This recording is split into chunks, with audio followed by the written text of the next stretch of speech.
அமைதியா இருந்தா நம்ம தான் மற்றவங்களை நொறுக்கிறோன்ற மாதிரி அப்படி அர்த்தமாயிடும். புரியுதுங்களா? நொறுங்கி போய் வந்திருக்கிறவங்க கைகளை உயர்த்தி ஒரு ஆமேன்னு சொல்லுங்க. உஷார் தான். அல்லேலூயா. ஆமா, நேற்றைய தினத்திலிருந்து நாம் ஏசாயா 66ஆம் அதிகாரம் வசனம் 1-2 தியானித்து கொண்டிருக்கிறோம். கர்த்தர் யாரை நோக்கி பார்ப்பார், நோக்கி பார்க்கிறதற்கு எது தகுதி அப்படி என்பதை 6 மணி நேர ஜபத்தில் முன்னோற்றமாய் அந்த 3 காரியங்களை வைத்து பார்த்தோம். ஒருவேளை நேற்று மாலை இங்கே நேராய் வராதவர்களுக்காக இப்போ அதையும் கொஞ்சம் தொட்டுவிட்டு போக விரும்புகிறேன். இன்னைக்கும் இந்த வேளையில் நொறுங்குண்ட ஆவியுடையவர்கள் யார், நொறுங்குண்ட ஆவியுடையவர்கள் கர்த்தருக்கு எப்படி சமீபமாக இருக்கிறாங்க, கர்த்தர் எப்படி நோக்கி பார்ப்பார், எப்படி சூழ்ந்து இருப்பார்ங்கிறதை தியானிப்போம். இன்னைக்கு மாலை கர்த்தருக்கு சித்தமானா ஆண்டவர் எப்படிப்பட்டவர்களை நோக்கி பார்த்து ஆசீர்வதிக்கிறார், அவருடைய வசனத்துக்கு நடுங்குகிறவர்கள் அப்படி என்றால் என்னன்றதை கர்த்தருக்கு சித்தமானால் நம்ம தியானிப்போம். இப்பொழுது ஏசாயா 66ஆம் அதிகாரம் வசனம் 1-2 வாசிக்க கேட்போம். கர்த்தர் சொல்லுகிறது என்னவென்றால், வானம் எனக்கு சிங்காசனம், பூமி எனக்கு பாதபடி. நீங்கள் எனக்கு கட்டும் ஆலயம் எப்படிப்பட்டது, நான் தங்கி இருக்கும் ஸ்தலம் எப்படிப்பட்டது, என்னுடைய கரம் இவைகளை எல்லாம் சிருஷ்டித்ததினால் இவைகள் எல்லாம் உண்டாயின என்று கர்த்தர் சொல்லுகிறார். ஆண்டவர் இது எல்லாத்தையும் படைச்சனாலதான் இதெல்லாம் உண்டாச்சுன்னு கர்த்தர் சொல்லுகிறார். ஆனாலும் சிறுமைப்பட்டு ஆவியில் நொறுங்குண்டு என் வசனத்துக்கு நடுங்குகிறவனையே நோக்கி பார்ப்பேன். ஆண்டவர் தெளிவாய் சொல்லுகிறாரு, சிறுமைப்பட்டு தன்னை தாழ்த்தி தன்னை ஒப்பு கொடுத்து நொறுக்க விட்டு கொடுத்து இன்னும் எந்த விதத்திலெல்லாம் நம்மளை அர்ப்பணிக்கிறோமோ அடுத்த காரியமாய் சொல்லுகிறார், அவங்க நொறுங்குண்ட ஆவியை உடையவர்களாய் இருந்து அது மாத்திரம் இல்லாம அவருடைய வசனத்துக்கு நடுங்குகிறவர்களை நோக்கி பார்ப்பேன்னு சொல்லுகிறார். நல்லா ஒரு ஆமேன்னு சொல்லுங்க. நேற்று மாலையில அது ஆண்டவர் தெளிவாய் நமக்கு கற்றுக் கொடுத்தார். ஆவியில் எளிமை உள்ளவர்கள் பாக்கியவான்கள் என்பதை உங்களுக்கு எனக்கு கற்றுக் கொடுத்தார். ஆவியில எளிமை, புவர் இன் த ஸ்பிரிட் அப்படின்னா என்ன, ஆவியில நீங்கள் நானும் எப்படி ரொம்ப ஹம்பிளா இருக்கணும், வெறுமையா இருக்கணும். ஒரு வெறுமை இந்த சென்ஸ் எப்படின்னா, நான் தான் ஒரு பெரிய ஆளுன்றது அப்படி காண்பிக்காம நாம் எல்லாரும் ஆண்டவருடைய பிள்ளைகள் என்கிற அந்த ஒரு அர்ப்பணிப்புல வாழணும்ன்றத ஆண்டவர் நம்மோடு பேசினார். ஆமென். வந்தவங்க கேட்டவங்க எத்தனை பேர் வீட்டில் போய் ஒப்புரவானீங்க? கையை உயர்த்தினா வம்பாயிடும்ன்றீங்களா? பரவாயில்ல, உயர்த்த வேணாம், பிரச்சனை இல்லை, தேவை கனி மட்டும்தான். சோத்திரம். என்ன தலையை ஆட்டி ஆட்டி யாரையோ காட்டுறீங்க, அதெல்லாம் அப்புறமா பேசிக்கலாங்க. சோத்திரம். கர்த்தர் நல்லவர். அல்லேலூயா. ஆமா, நல்லா கவனிங்க தேவ பிள்ளைகளே. என்னுடைய தாழ்மை எங்க தெரியும்னா என் மனைவி கிட்ட தான் தெரியும். அதை தான் நேற்று பேசியிருந்தேன். ஒரு மகனுடைய தாழ்மை பெத்த அப்பா அம்மா கிட்ட தான் தெரியும், கூட பிறந்தவங்க கிட்ட தான் தெரியும். ஒரு மனைவியினுடைய தாழ்மை கட்டின கணவன் கிட்ட எப்படி நடந்துக்கிறாங்க, அவங்க கீழ்ப்படிதல்ல தான் தெரியும். ஒரு ஆமீன் சொல்லுங்களேன். சும்மாலாம் ஆண்டவர் நோக்கி பார்க்க மாட்டார், அதற்கு ஒரு விளைக்கரையத்தான் ஆண்டவர் எதிர்பார்க்கிறார். ஆமீன் சொல்லுங்களேன். ஒரு சபைக்குள்ள ஒரு ஐக்கியத்துக்குள்ள நம்ம கூடி வருகிற இந்த ஜப தளத்துல நம்ம எப்படிப்பட்டவர்களா இருக்கிறோம், நம்ம ஹம்பிளா இருக்கிறோமான ஆண்டவர் நோக்கி பார்க்கிறார். ஆமீன் சொல்லுங்க. வாய் திறக்காமலே ஆமீன் சொல்றீங்க பாருங்க. இப்படியா என்ன இப்படி? அல்லேலூயா. அதுல தான் நம்மளுடைய ஹியூமிலிட்டி, தாழ்மை, நம்மளுடைய புவர் இன் தி ஸ்பிரிட், ஆவியினுடைய எளிமை தெரியும். அல்லேலூயா. இன்னைக்கும் நமக்கு அதுக்கு அடுத்த வார்த்தையை நம்ம பார்க்க போகிறோம். ஆவியில் நொறுங்குண்டு. எதுல நொறுங்கணும் பாருங்க. ஒரு மனுஷிய அடிச்சு நொறுக்கிடலாம். ஆமா தானே? என்ன ஒரு மாதிரி பாக்குறீங்க? நமக்கு கொஞ்சம் கை நீளம், அவங்களுக்கு கொஞ்சம் உசாருதான். ரெண்டும் நீளமா இருக்க வேணாம். ஆண்டவர் படைச்ச சைஸ்ல, படைச்ச பர்பஸ்ல, அந்த நோக்கத்துல இருந்தாலே போதும். என்ன ஆமேன்னு சொல்ல மாட்டீங்க? பாருங்க, முத்து முத்தா 32 பல்லும் தெரியுது எங்க அக்கா மாரங்கிட்ட இருந்து. அவரை கேட்டா சொல்றாரு, அவ வாய் நீளமா பேசுனா அதான் என் கை நீளமா போச்சு. இவங்களை கேட்டா சொல்லுவாங்க, அவரு கை நீண்டுது அதனாலதான் என் வாய் நீளமா போய். எதுவும் நீளமாக வேணாம், எல்லாம் இருக்கிற அளவுல கரெக்டா செய்ய வேண்டிய வேலையை செஞ்சா போதும். ஏன் ஆமேன்னு சொல்ல மாட்டீங்க? அல்லேலூயா. அநேக நேரத்துல மனிதர்களை அடிச்சு உன்னை நொறுக்கிடுவேன், தூக்கி போட்டுருவேன். அந்த வண்டி இடிச்சோடனே அவர் நொறுங்கி பறந்துட்டார் இப்படின்றாங்க. அந்த காயங்கள் கூட ஆறிடும். ஆனா உள்ளத்துல நொறுக்கப்படுறோம் பாருங்க, அது பல வருஷம் ஆனாலும் உள்ளேயே இருக்கும். அதுதான் இன்னைக்கு ஆராதனை வேலையில கர்த்தர் ஆற்றினாருன்னு நான் விசுவாசிக்கிறேன். ஆமென் சொல்லுவீங்களா? அல்லேலூயா சொல்லுவீங்களா? அன்பு திரளான பாவங்களை மூடும், காயங்களை ஆற்றும். ஆமென் சொல்லுவீங்களா? என் மனைவிக்கு இப்போ 2 பிள்ளை ஆண்டவர் எங்களுக்கு கொடுத்திருக்கிறார். 2வது மக 11 மாசம். Postmortem depression. என்ன டிப்ரெஷன்? அதெல்லாம் எங்க ஐயா தெரியும்? நான் 7 பிள்ளைய பெற்றேன்றீங்களா? உங்க காலத்துல இருந்த அந்த எல்லா கட்டமைப்புமே வேற. ஒரு கூட்டு குடும்பம் இருந்தது, எல்லாரும் கூடி வருவாங்க, பிள்ளைகளை பார்ப்பாங்க, எல்லாம் இருக்கும். பிள்ளை அங்க ஓட, சித்தப்பா மாமா பெரியப்பா அப்படி பல இடத்துல சுத்தி சுத்தி வரனால அன்னைக்கு அந்த தாய்க்கு அந்த அளவு அந்த மன அழுத்தம் தெரியல. ஆனா இன்னைக்கு ஒரு நியூக்ளியர் ஃபேமிலி, பிள்ளைகளை பார்த்து கொள்ள முடியாத நிலையில. இன்னும் புரியுற மாதிரி மனைவியினுடைய நிலைமையை சொல்றேன். முதல் பிள்ளை பிறந்து 8வது மாசத்துல 2வது மகளும் உண்டாயிட்டான். என் மனைவிக்கு சிசேரியன். நாங்க எதிர்பார்க்கல, நாங்க திட்டமிடல. ஆனா கர்த்தர் செய்ய நினைத்தது. ஆமென் சொல்லுவீங்களா? நீ பண்ற வேலையெல்லாம் பண்ணிட்டு ஆண்டவர் மேல பழி போடுறியான்லாம் பார்க்காதீங்க பெண்கள். புரியுதுங்களா? எங்க அண்ணன், அருமையான அண்ணனுக்கு 8 வருஷத்துக்கு அப்புறம் பிள்ளைய கொடுத்திருக்காரு. நான் அப்பதான் யோசிச்சேன், எனக்கு 8 மாசத்துலயும் பிள்ளைய கொடுத்தது ஆண்டவர் தான் அங்க சுவிட்ச போட்டிருக்காரு. அதனால செயல்பட்ட பொம்மைகள் தான் நாங்க. எங்களுக்கும் கிருபையா ஆண்டவர் ஒரு மகளை, இன்னொரு மகளையும் கொடுத்திருக்கிறார். ஆமென். மறுபடியும் ஒரு மாதிரி என்ன பார்க்காதீங்க. புரியுதுங்களா? பிள்ளைகள் யாரால வர்ற சுதந்திரம்? பாத்திரங்கள் மட்டும்தான். நம்ம ஆண்டவர் அனுமதிச்சா மட்டும்தான் பிள்ளை கிடைக்கும். அப்படி இருக்கும்போது நான் எப்பயுமே சொல்லுவேன், என் மனைவி தான் எனக்கு மூத்த மகான்னுவேன். அவளை தான் மூத்தவன்னுவேன். அடுத்து கேருபு, மூத்த மகளை தான் அடுத்த மகன்னுவேன். இளையவ செராப்பு, அவளை தான் 3வதுன்ற மாதிரி நான் பாவிப்பேன். அநேக நேரத்துல எனக்கு ஆண்டவர் கத்துக் கொடுத்தது, என் மனைவி வந்தது இடுக்கமான வழியில வந்தா, கர்த்தருக்காகவே தன்னை அர்ப்பணித்து வளர்ந்த ஒரு மூத்த மக. அவங்களுக்கு போதிச்சவங்க என்ன சொல்லிட்டாங்க, மூத்த பிள்ளை கர்த்தருக்கு தான், அது மேல நீ அன்பு அதிகமா செலுத்தக்கூடாது, எது தேவைனாலும் ஆண்டவர்கிட்ட தான் போகணும்னுவாங்க. ஆனா அடுத்த 2 டிக்கெட்டுக்கும் எது கேட்டாலும் உடனே வந்துடும். இதை பார்த்து பார்த்து பார்த்து பார்த்து சின்னதுல இருந்தே மன ரீதியாய் நிறைய பாதிப்புகள், அழுத்தத்துக்குள்ள வந்தா. ஆண்டவர் எனக்கு கத்துக் கொடுத்தது, பிரிஸ்லி, உன் அன்பு அவளை குணப்படுத்தும். அவர் சர்வ வல்லவர், அவர் தான் சுகம் கொடுக்கிறவர், அவர் தான் விடுவிக்கிறவர். நான் இதை ஏன் சொல்றேன்ட்டு உங்களுக்கு நான் பின்னாடி சொல்றேன்.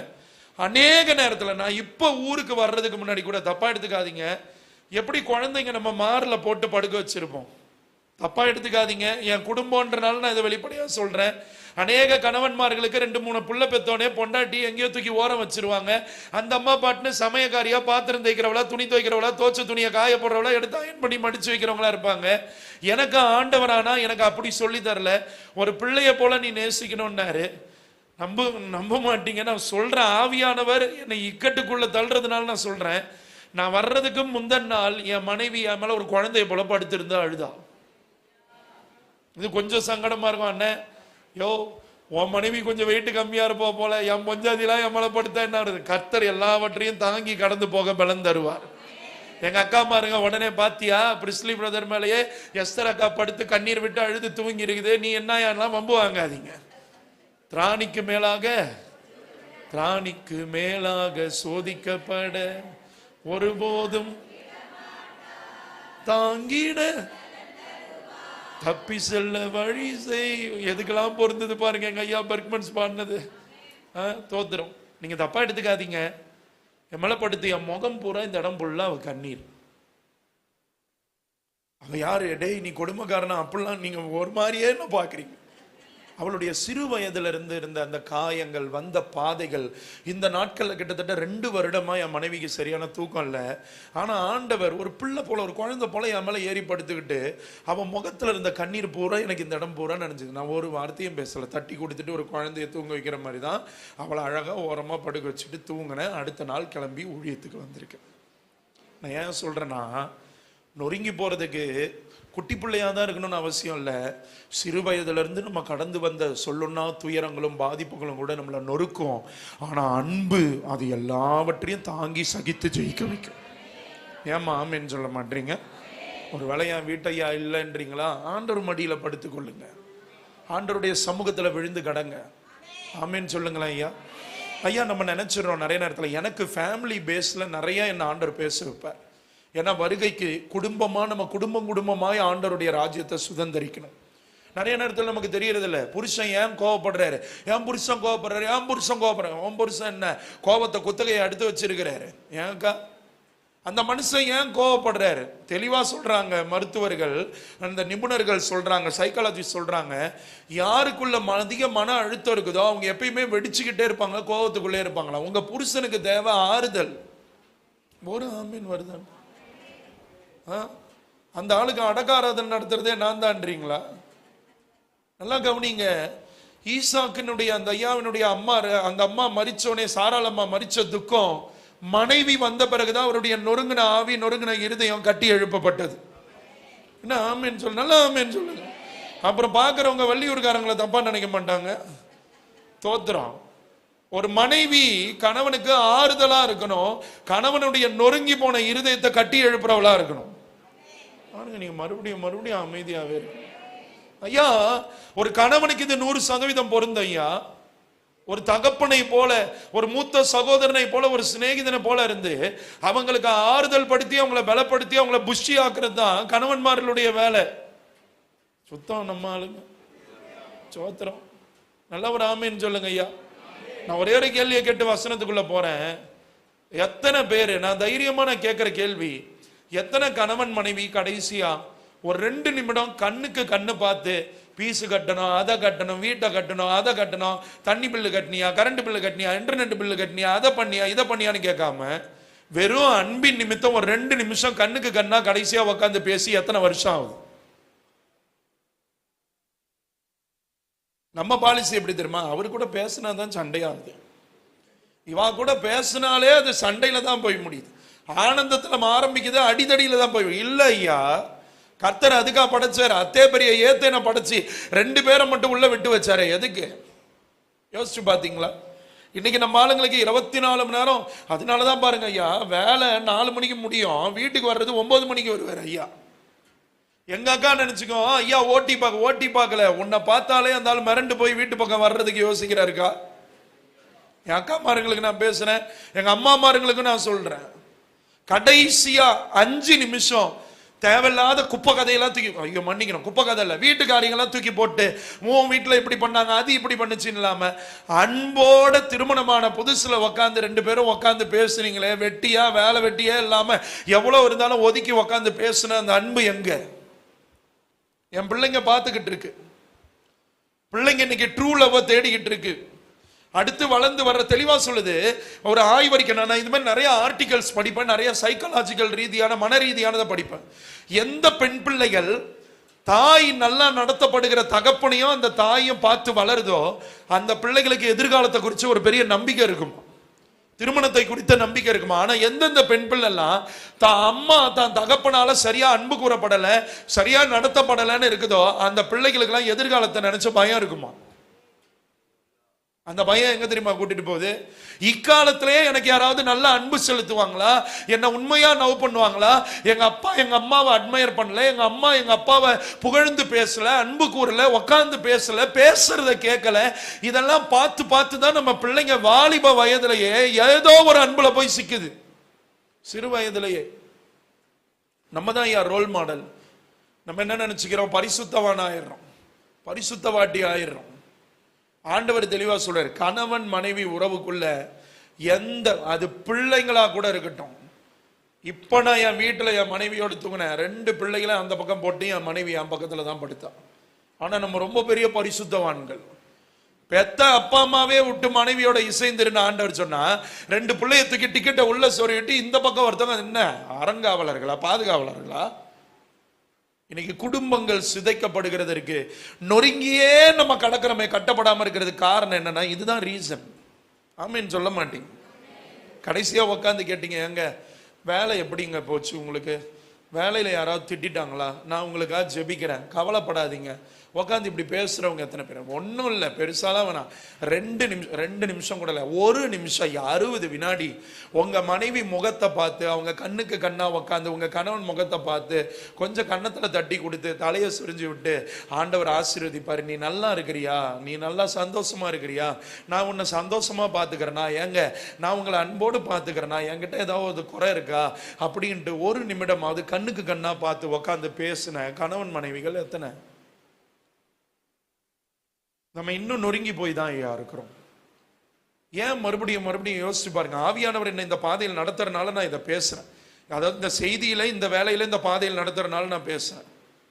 ஏன் ஏன் ஏன் ஏன் இப்போ அந்த சண்டையே ஒவ்வொரு முறையும் புதுசா பிரச்சனை வரும்போதெல்லாம் ஏன் பழச பத்தியே பேசுறேன்னா, ஏன்னா பழசு இன்னும் ஹீல் ஆகல, இன்னும் நொறுங்கி போயதான் இருக்கு. அதனாலதான் பழச பத்தியே பேசுறோம்.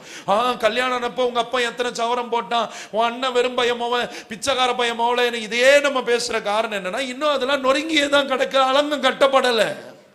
அலங்கம் கட்டப்படணும்னா அன்பு மாத்திரம் தான் தோளுக்கு தோல் நெகேமியா காலத்துல நின்ன மாதிரி நின்னா மட்டும் தான் குடும்பம்ன்ற அலங்கம் கட்டப்படும்.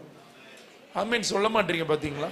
பிடிக்கலன்னு நினைக்கிறேன் உங்களுக்கு. இவர் ஏதோ ஆவிக்குரிய பெரிய ஆழத்துல இருந்து ஒரு பயங்கர வெளிப்பாடு கொடுத்திருக்காரு, அதையும் பேசுவோம். முதல்ல பாத்திரம் சரியில்லாம ஓட்டையா இருந்து நான் என்னத்தை ஊத்தி என்ன பிரயோஜனம் ஐயா, நீங்களே சொல்லுங்க ஐயா. ஓட்டை பாத்திரத்தை எடுத்துட்டு வந்து ஊத்து சாமி, ஊத்து பாலை ஊத்து, தேனை ஊத்து, பாயாசத்தை ஊத்துனா எல்லாம் கீழே தான் சிந்திப்போம். நாம ஒப்புரவாகணும். நாம நொறுங்கி போயிருக்கிறவங்களுடைய காயம் கட்டுதல் தான் அபிஷேகத்துக்கான அர்த்தமே அதுதான். ஆமென். சங்கீதம் மன்னிக்கணும், ஏசாயா 60 தானே, கர்த்தருடைய ஆவியானவர் என் மேல் இருக்கிறார். ஆமா தானங்க, 60 50 61 கர்த்தருடைய ஆவியானவர் என் மேல் இருக்கிறார். ஐயா அந்த வசனத்தை கொஞ்சம் படி. 61 தானே ஐயா, 1ல இருந்து வாசிங்க ஐயா. அபிஷேகம் எதுக்கு, ஆவியானவர் எதுக்குன்னு கொஞ்சம் பார்ப்போமே. 61:1 கர்த்தராகிய தேவனுடைய ஆவியானவர் என் மேல் இருக்கிறார், என் மேல இருக்கிறாரு, சிறுமைப்பட்டவர்களுக்கு சுவிசேஷத்தை அறிவிக்க. சிறுமை கவனிச்சிங்களா? நம்ம அந்த வசனத்துல 66ஆம் அதிகாரத்துல என்ன படிச்சோம்? சிறுமையானவனை நோக்கி பார்ப்பார். ஆமீன் சொல்லுங்க. சிறுமைப்பட்டவனுக்கு சுவிசேஷத்தை அறிவிக்கும் போது அந்த சுவிசேஷம் கிரியை செய்யும். சிறுமைப்பட்டவனுக்கு சுவிசேஷத்தை அறிவிக்கும். கர்த்தர் என்னை அபிஷேகம் பண்ணினார், இருதயம் நொறுங்குண்டவர்களுக்கு காயம் கட்டுதலை. கவனிச்சிங்களா ஐயா? அம்மா கவனிச்சிங்களா? நொறுங்கி போனவங்களுக்கு காயம் கட்டுறதுக்கு தான் அபிஷேகம். 4 சேரை உடைச்சோம், நான் ஆவியில நிரம்பின, நான் அபிஷேகத்துல நிரம்பினேன். அதெல்லாம் அது எப்படி சொல்றதுன்னா, அதெல்லாம் வந்து எப்படி சொல்றதுன்னா, இன்னைக்கு அது சொற்பம் அற்பம், அது நமக்கு தேவையில்லை. நமக்கு தேவை ஆவிக்குரிய அனுபவங்களுக்கு ஸ்தோத்திரம். ஆனா அந்த அனுபவத்தினுடைய பர்பஸ், நோக்கம். கையில போன் கொடுத்திருக்கிறாரு, இன்னைக்கு உங்க வீட்டுக்காரோ உங்க யாரோ ஒருத்தவங்க உங்களுக்கு போன் வாங்கி கொடுத்துருக்காங்க. அந்த போன் என்ன பர்பஸ்? கால் பண்ணணும், தேவையானது ஏதாவது பார்க்கணும், ஏதாவது பிரயோஜனப்படுத்தணும். ஆனா அதை தவிர எல்லாத்துக்கும் அதை நம்ம பயன்படுத்துறோமே. அது போலதான் அபிஷேகமும் இன்னைக்கு ஆகிட்டு இருக்கு. நொறுங்கி போனவங்களுடைய இருதயங்களை கட்டுகிறதுக்கு தான் ஆவியானவர். நான் தைரியமா சொல்லுவேன், உங்களுக்குள்ள எனக்குள்ள ஆவியானவர் இருக்கிறார் என்ற அடையாளமே என்னன்னா, 1 சுவிசேஷம் அறிவிப்போம், இருதயம் நொறுங்குண்டவங்களை மறுபடியும் கட்டி எழுப்போம். முதல்ல குடும்பத்துல இருந்து ஆரம்பிப்போம். ஆமேன்னு சொல்லுவீங்களா? நல்லா 79 கிலோ ஆளை தூக்கி என் மேலே போட்டுக்கினேன், அது உட்காந்து என் மேலே நைட்டு எத்தனை 2 மணிக்கு அழுதுன்னு இருக்குது. உட்காந்து பொழுது போகாமல் அதை வந்து உங்ககிட்ட வேற சொல்லணும், அதை சொல்றதுக்கு வேற நமக்கு அவ்வளோ சங்கடமா இருக்குது. எப்படி எடுத்துக்குவாங்க? சும்மாவே என்ன சொல்லுவாங்க, இவன் வாய் சரியில்லைன்னுவாங்க. யாராவது ஒரு குடும்பம் கட்டப்படாதா? யோசிச்சு பாருங்க. யாராவது ஒரு குடும்பத்தில் இருக்கிற கணவனுடைய இருதயத்தை மனைவி கட்டிட்டா வாழ்நாள் பூரா அந்த மனுஷன் பூனைக்குட்டி போல காலு கீழே கிடப்பார். என் தாய் அடிக்கடி சொல்லுவாங்க, அம்மா என் 3 மவனுங்களும் சொக்க தங்கம், ஆனா கோபம் வந்தா கோலியாத்து மாதிரி மாறிடுவானுங்க, அவங்கள கோபப்படுத்தாம மட்டும் பார்த்துங்க. சாபம், முன்னோர்கள் விட்டு போன சாபம். அதனால தான் எனக்கு ஆண்டவர் என் மனைவியை கொடுத்து என் கோப குணத்தை குழி தோண்டி போயிடுச்சுன்னு இருக்கிறார். நிறைய பேருக்கு நினைப்பு, இவ வந்து என்ன ரொம்ப ஒடுக்குறா. ஐயா நம்ம குணம் சில துர்குணங்களை ஒடுக்கிறதுக்கு தான் ஐயா அவங்கள கூட்டின்னு வந்து பக்கத்துல விட்டுருக்கிறாரு. நான் அவசரம் கொடுக்க, ஆனா யாழ் அப்படி இல்லை, ரொம்ப பொறுமை. நான் டமால் டிமால்னு வெடிப்பேன், ஆனா அவளை பிரசங்கம் பண்ண விட்டா அவ்வளோ சாஃப்டா ஜென்டிலா அவ்வளோ சூப்பரா பிரிச் பண்ணுவா. ஆப்போசிட்டை தான் கொண்டு வந்து ஆண்டவர் இணைப்பார். ஒரு ஆமீன் சொல்லுங்களேன். நட்டுக்கு போல்ட்டு, பாட்டிலுக்கு மூடி, பாட்டில தூக்கின்னு வந்து வைக்க மாட்டார் ஆண்டவர். நொறுங்கி போன அந்த புரோக்கன் பீசஸை இணைக்கிறதற்காக தான் ஆண்டவர் குடும்ப கட்டமைப்பை கொடுத்திருக்கிறார். முதல்ல உள்ள இருக்கிறவங்க நொறுங்கி போயிருக்கிறோம் என்பதே அறியறது இல்லையே. ஐயா அநேக நேரத்தில் அவங்களுடைய கோபம், அவங்க கத்துறதுனுடைய, அவங்க ஆக்ரோஷத்தினுடைய, பெண்களினுடைய வெளிப்பாடு என்னன்னா, அவங்க உள்ள நொறுங்கி போயிருக்கிறாங்க. அந்த நொறுங்கி போனதை நீங்க தான் கட்டணும். கர்த்தர் கிருபையில அதை சீர்படுத்திட்டாலே குடும்பத்துல சமாதானம் இருக்கும். நல்லா ஒரு ஆமென் சொல்லுங்க. இதுதான் குடும்பம். அப்பதான் வருகிற தலைமுறைக்கு நம்ம ஒரு நல்ல ஒரு எப்படி சொல்றதுன்னா, நல்ல ஒரு முன்னோடிகளாய் நம்ம ஓடி நம்ம ஓட்டத்தை, தீப்பந்தத்தை அவங்க கையில கொடுப்போம். ஆமென். நான் சண்டை போடுறத பார்த்தா, அப்பா வாய மூடுங்க வாய மூடுங்கன்னு தான் என் மொவ கத்துவா. இன்னைக்கு ஆவியானவர் இந்த ஞாயிறு அருமையான ஆராதனை சந்தோஷ நாள்ல குடும்பங்களை குறித்து சொல்லுகிற காரியம், நொறுங்கி போன உங்க குடும்பத்தாரை விசாரிங்க. நொறுங்கி போன இருதயமுடைய உங்க குடும்பத்தை கட்டி எழுப்புங்க. அதை தான் ஆண்டவர் விரும்புறார். நம்ம ஆளுங்க நம்ம கொஞ்சம் மோசம் ஐயா. நம்ம மனைவியை தவிர ஊர்ல இருக்கிற மனைவி எல்லாம் நமக்கு அழகா தெரியும். நம்ம மனைவின்னு கூடாது, உங்க மனைவி என் மனைவி, அதையும் உசாரா பேச வேண்டியதா இருக்கு. இதெல்லாம் பொது உடைமையை பேச முடியாதுல்ல. உங்க மனைவி என் மனைவி கண்ணீரை விட ஊர்ல இருக்கிற இன்னொருத்தவங்க மனைவி கண்ணீர் விட்டுட்டா இவருக்கு இருதயம் வெடிச்சிடும். அப்படியே வெடிக்கட்டும். இன்னைக்கு ஆண்டவர் உங்களுக்கு எனக்கு சொல்லுகிற காரியம் குடும்பத்துல இருந்துதான். ஏன்னா ஆண்டவர் பூமியை படைச்சிட்டு ஏதேன் தோட்டத்துல 2 பேரை தான் தூக்கிட்டு வந்து உள்ள விட்டார். முதல்ல ஒரு மனுஷன், அந்த மனுஷனுக்கு நல்ல ஒரு துணையா ஒரு மனுஷியை கொண்டு வந்து தான் விட்டாரு. அதை கெடுக்கிறதுக்கு தான் பிசாசு போறான்னா. ஆனா இன்னைக்கு நொறுங்கி போயிருக்கிற நாம், கர்த்தருடைய ஆவியானவர் என்மேல் இருக்கிறார். நொறுங்கின இருதயம் உள்ளவர்களை நான் கட்டி எழுப்புவேன். நம்ம நிப்போம். நம்ம குடும்பம் ஒரு குட்டி பரலோகமா நிச்சயமா இருந்தது. விசாரிங்க. சில காரியம் ஸ்பேஸ் கேட்குறாங்களா, மௌனமா விடுங்க ஐயா, விடுங்கம்மா. சில நேரங்களில் சில காரியங்கள் நடக்குதா, எனக்கு ஒரு 2 நிமிஷம் டைம் கொடுமா, ஒரு 5 நிமிஷம் என்ன டிஸ்டர்ப் பண்ணாதம்மா, அமைதியாக விட்டுருனா போய் அந்த 5 நிமிஷத்தில் முழங்கால் போட்டு நீங்கள் ஜெபிங்க. ஆண்டவரே, என் கணவர் ஏதோ ஒரு பாதிப்பில் இருக்கிறாரு, என் மனைவி ஏதோ ஒரு மன ரீதியாக கஷ்டத்தில் இருக்கிறா, நொறுங்கி போயிருக்கிறா, அவளை நீங்கள் கட்டி எழுப்புங்கன்னு போய் ஜெபம் பண்ணுங்க. ஏங்க என்ன ஆச்சு, ஆமா என்னாச்சுன்னு பூனை போறான்ற மாதிரி உட்காந்து முதுவை சொரிஞ்சின்னு இருக்குது. என்ன செத்தா போயிட போறாரு, இருந்தாலும் வரதான் போறாரு திருப்பி. ஒரு 5 நிமிஷம் அமைதியாக விடுமானா விடுங்க. கர்த்தர் நொறுங்கி போனவைகளை கட்டி எழுப்புகிற இந்த நாள்ல நம்ம இதை புரிந்து கொண்டு செயல்படுவோம். ஆனால் நிச்சயமா சொல்றேன், கர்த்தர் நம்மளை நோக்கி பார்த்து தீர்வார். அல்லேலூயா. ஆமா, கர்த்தர் இன்னைக்கு உங்களோட என்னோட தெளிவா பேசி கொண்டிருக்கிறார். யாருக்கு பேசுறாரு, எவருக்கு பேசுறாருன்னு எனக்கு தெரியாது. ஆனா ஒண்ணு மட்டும் தெரியும், யாருக்கோ போக வேண்டியவங்களுக்கு போய்கிட்டு இருக்கு. அல்லேலூயா. நம்ம இப்ப விஷயத்துக்கு வருவோம். ஆண்டவர் சொல்றாரு, ஆவியில நொறுங்கி போனவங்கன்னா அவருக்கு ரொம்ப பிடிக்குமா. contrite in spirit, English Bible சொல்லுது CONTRITE, contrite. அப்படின்னா என்ன தெரியுமா, நான் பண்ண தப்பை நான் உணர்ந்து என் தப்புக்கு மனம் வருந்துறது மட்டும் இல்லை, என் தப்புல இருந்து நான் மனம் திரும்புறேன் பாருங்க, அவங்க தான் இருதயம் ஆவி நொறுங்கினவர்கள்னு அர்த்தம். அல்லேலூயா. தங்கச்சி தம்பி ஒன்று புரிஞ்சுக்க, வாலிபர்களுக்கு சொல்றேன், வாலிபர்லாம் கொஞ்சம் கை தூக்கி காட்டுங்க. வாலிப பிள்ளைங்க கொஞ்சம் நல்லா 35 வயசுக்குள்ள இல்லை 40 வயசுக்குள்ளே வச்சுங்களேன். தோத்துறோம், எனக்கு 36 ஆயிட்டுனால 40 நினைக்கிறேன். ஆமென். கை நல்லா தூக்குங்க, நல்லா தூக்குங்க. என்ன கவனிங்க, கை கீழே போட்டுக்கோங்க. கர்த்தர் நம்மை ஆசீர்வதிப்பார். என்ன கவனிங்க. நிறைய நேரத்தில் நம்ம தப்பு பண்ணிட்டு என்ன பண்ணுவோம்னா ரிமோர்ஸ் ஆகும். ரிமோர்ஸ்னா மன துக்கம். there is a great difference between remorse and repentance. ஐயோ நான் இப்படி பேசிருக்கூடாதுங்க, எம்மா நான் இப்படி நடந்துருக்கூடாதுமா, அம்மா நான் அப்பா நான் இப்படி உங்ககிட்ட நான் பேசிருக்கூடாது, இப்படி பிஹேவ் பண்ணிருக்கூடாது. ஓகே, அது ரிமோர்ஸ், அது மன துக்கம். ஆனா அடுத்த முறை அதை செய்யாதபடி ஜாக்கிரதையா அதை விட்டு நம்ம திரும்பி வர்றோம் பாருங்க, அதுதான் உண்மையாவே மனம் திரும்புதல். அது எங்க தெரியுமா ஆரம்பிக்குது, ஸ்பிரிட்ல ஆவியில நொறுங்குண்ட அனுபவம் உள்ளவர்கள் மாத்திரம்தான் உண்மையாவே செஞ்ச தப்ப 100 முறை செய்யாம அதை விட்டு திரும்பி வருவாங்க. ஏன் அதே பிரச்சனை வருது, ஏன் அதே தப்ப பண்றோம்? இப்பதான் 1 வருஷத்துக்கு முன்னாடி பிரேக்கப் ஆச்சு, அடுத்த 3 மாசத்துல பெஞ்சிங்ல உட்காந்துருந்த ஆளை வச்சு கமிட் பண்ணு, அவனுக்கு கோஸ்டிங்க போட்டுட்டு அடுத்த 6 மாசத்துல அடுத்த லவ். ஏன் என் புள்ள தொடர்ந்து லவ் பண்ணிக்கிட்டே இருக்கு, அந்த நேரத்துல மட்டும் நான் செத்துருவேன், குடும்பமான போதுரா தம்பின்னு அப்ப பேசுறப்ப மட்டும் அழுகுறான் செய்யறான். ஆனா உண்மையாவே ஏன் அவனும் அவளும் ஆண்டவருக்குள்ள வர முடியலன்னா அவங்களுக்குள்ள ரிமோர்ஸ் மட்டும்தான், மன துக்கம் மட்டும்தான் இருக்கு, மனம் திரும்புதல் இல்லை. Action speaks louder. நம்ம செயல்பாடுகள் ரொம்ப சத்தமா பேசும் வார்த்தையை விட. கோவப்படுறோமா ஐயா, சில விஷயங்களை ஒர்க் அவுட் பண்ணுங்க ஐயா, ஆண்டவர்கிட்ட கேளுங்க, ஆண்டவரே நொறுங்கின ஆவியை எனக்குள்ள தாங்க ஆண்டவரேன்னு கேளுங்க. ஆமேன்னு சொல்லுவீங்களா? ரொம்ப சிம்பிளா சொல்றேன், ஆண்டவர் கெத்செமனே தோட்டத்துல நொறுங்கின ஆவியை உடையவராய் இருந்தாரு. அதே சிந்தை எப்ப தெரியுமா வரும்? நான் 100% என் சித்தம் அல்ல உம் சித்தம்னு ஜெபிக்கிறது மட்டும் இல்லாம, எப்ப நம்ம ஆண்டவருடைய சித்தத்துக்கு விட்டு கொடுக்கிறோமோ, நஷ்டமும் குப்பையுமா எண்ணுகிறோமோ, அப்பதான் அந்த கண்ட்ரைட் ஸ்பிரிட் நமக்குள்ள வரும். கண்ட்ரைட்னா நொறுங்கின ஆவி. ஆமேன்னு சொல்லுவீங்களா? என்னதான்ப்பா இது புதுவிதமான ஆவியா இருக்குது, இந்த ஆவி எனக்கு எதுக்கு பாண்டிங்கன்னா, சில வசனங்களை மேலோட்டமா காட்டி பரிசுத்தவான்களை காட்டுறேன். என்ன கவனிங்க, நீங்க என்ன கவனிங்க, கேமரா அவங்கள பார்ப்பாங்க, நீங்க என்ன கவனிங்க. ஏசாயா 57ஆம் அதிகாரம் 15ஆம் வசனத்தை வாசிக்க கேட்போம். ஏசாயா 55 தேங்க்யூ 15ஆம் வசனத்தை பக்கம் சொல்லி வாசிங்க ஐயா. 57:15. ஆமாங்க, 57:15.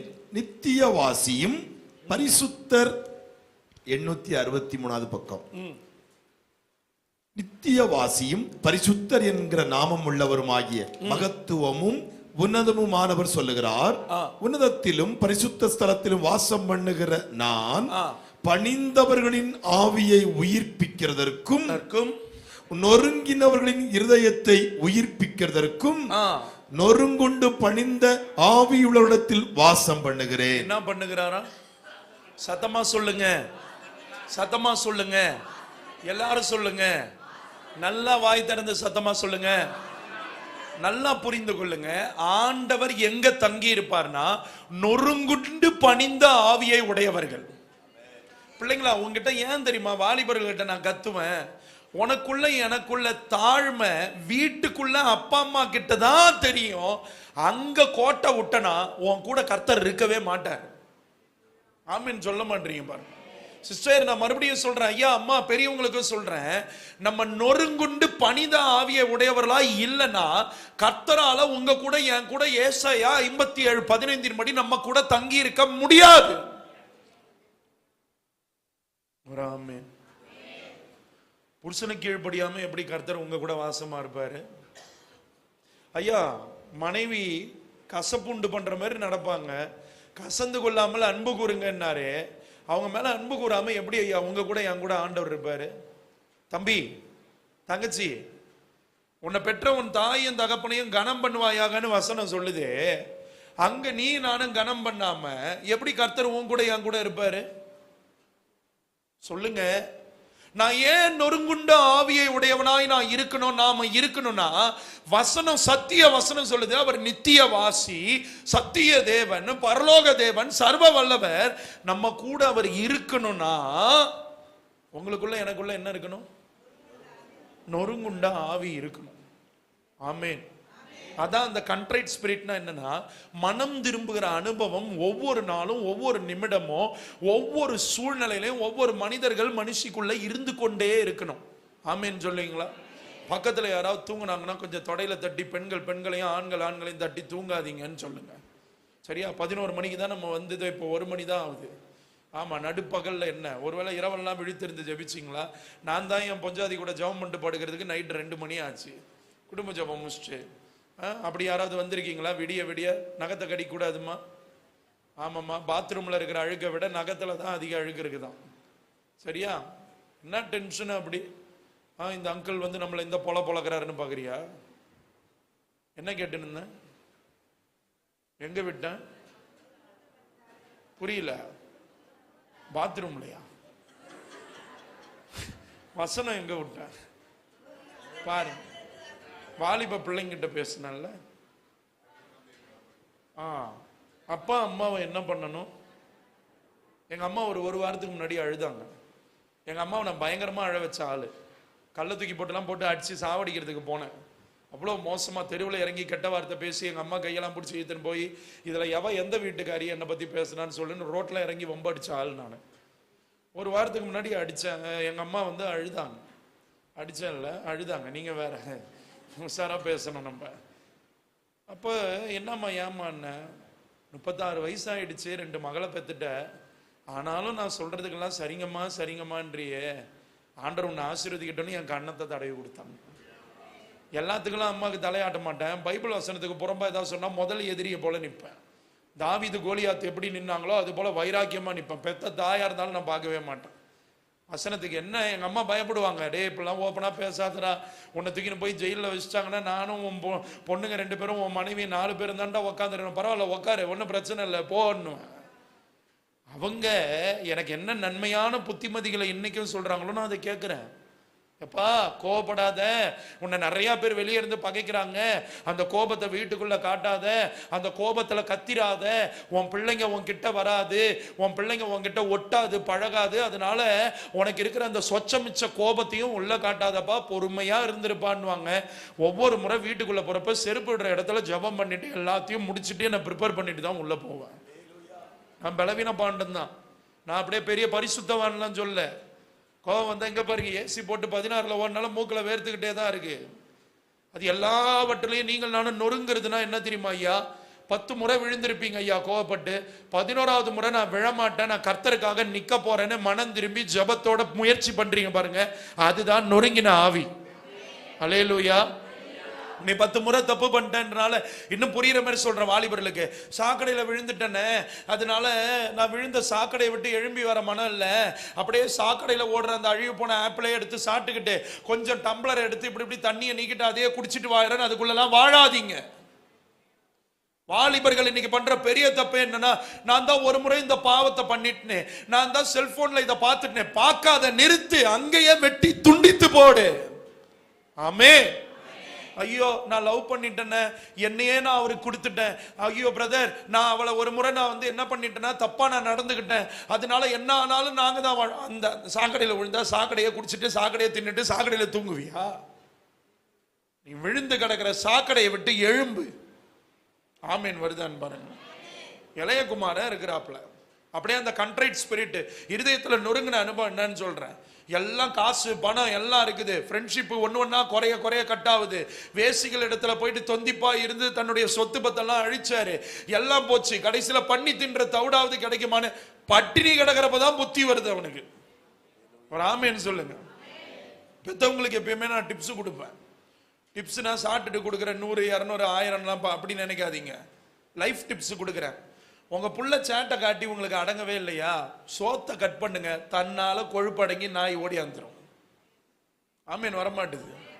ஒரு காலத்துலலாம் என்னெல்லாம் வளர்த்தப்ப எங்க அப்பா என்ன சொல்லுவார், ரஜி அவனுக்கு சோறு போடாதரி, 3 வேளை பட்னி போடு, எங்க ஓடுதுன்னு பார்ப்பான் அந்த நாய், எப்படி வந்து வீட்டில் தான் விழுன்னுவேன். ஆனா இன்னைக்கு என் புள்ள பட்டினியா கிடக்கலாமா, ஒரு நாளைக்கு 8 வேளை சோறு கொடுக்குது பெத்த தாய். இது தாயா பேயான்னு தெரியல. அப்புறம் புள்ள வர்றப்போ உருட்டிக்கிட்டு தான் வரணும், நடத்தி கொண்டா வர முடியும். என் பிள்ளை அதை கேட்குது இதை கேட்குது. ஐயா இந்த உக்காந்துருக்கிறீங்க 40-50 வயசுல, நீங்க தான் அப்படி வளர்ந்தீங்களா இல்ல எங்களை தான் அப்படி நீங்க வளர்த்தீங்களா? நான் கேட்கறேன். பசிக்குதா பரவாயில்ல வெயிட் பண்ணு, பசிக்கு கடலை தான் சுண்டல் தான் இருக்குது, இதை தான் திங்கணும். இந்த கிண்டர் ஜாய் நொண்டர் ஜாய் எல்லாம் கொடுக்க முடியாது, என்ன இருக்குதோ அதை மட்டும் தின்னு, இல்லைன்னா கிடையாது. இப்படிதான் எங்களை வளர்த்தீங்க. ஆனா இன்னைக்கு யோசிச்சு பாருங்களேன், என்ன பட்டினி கடந்தா என்ன வயிறு எரிஞ்சு செத்து வெடிச்சா செத்து போடுவாங்க. பட்டினி கடக்கட்டும், பட்டினி கடக்கட்டும். இந்த உலகம் சொல்லி கொடுக்காத பாடத்தை பசியும் பட்டினியும் கத்து கொடுக்கும். இன்னைக்கு நம்ம பிள்ளைங்களுடைய சாபக்கேடு என்ன தெரியுமா, மிதமிஞ்சின ஆகாரம். நீங்க கேட்கலாம், ஏண்டா பாவி பைத்தியம் நீலாம் ஒரு மனுஷனா என் புள்ள வயித்துல அடிக்கிறியேன்னு. சோதோம் கொமோராவினுடைய பிரச்சனையில ஒண்ணு என்ன தெரியுமா, ஆகார திரட்சி. இதெல்லாம் சொன்னா கேட்க மாட்டாங்க. உழைப்பு இருக்குதா, கடின உழைப்பு வேணும், உடம்புல வேர்வை வரணும், நடக்கணும், குனியணும், நிமிரணும், வேலை செய்யணும், துணியை துவைக்கணும்.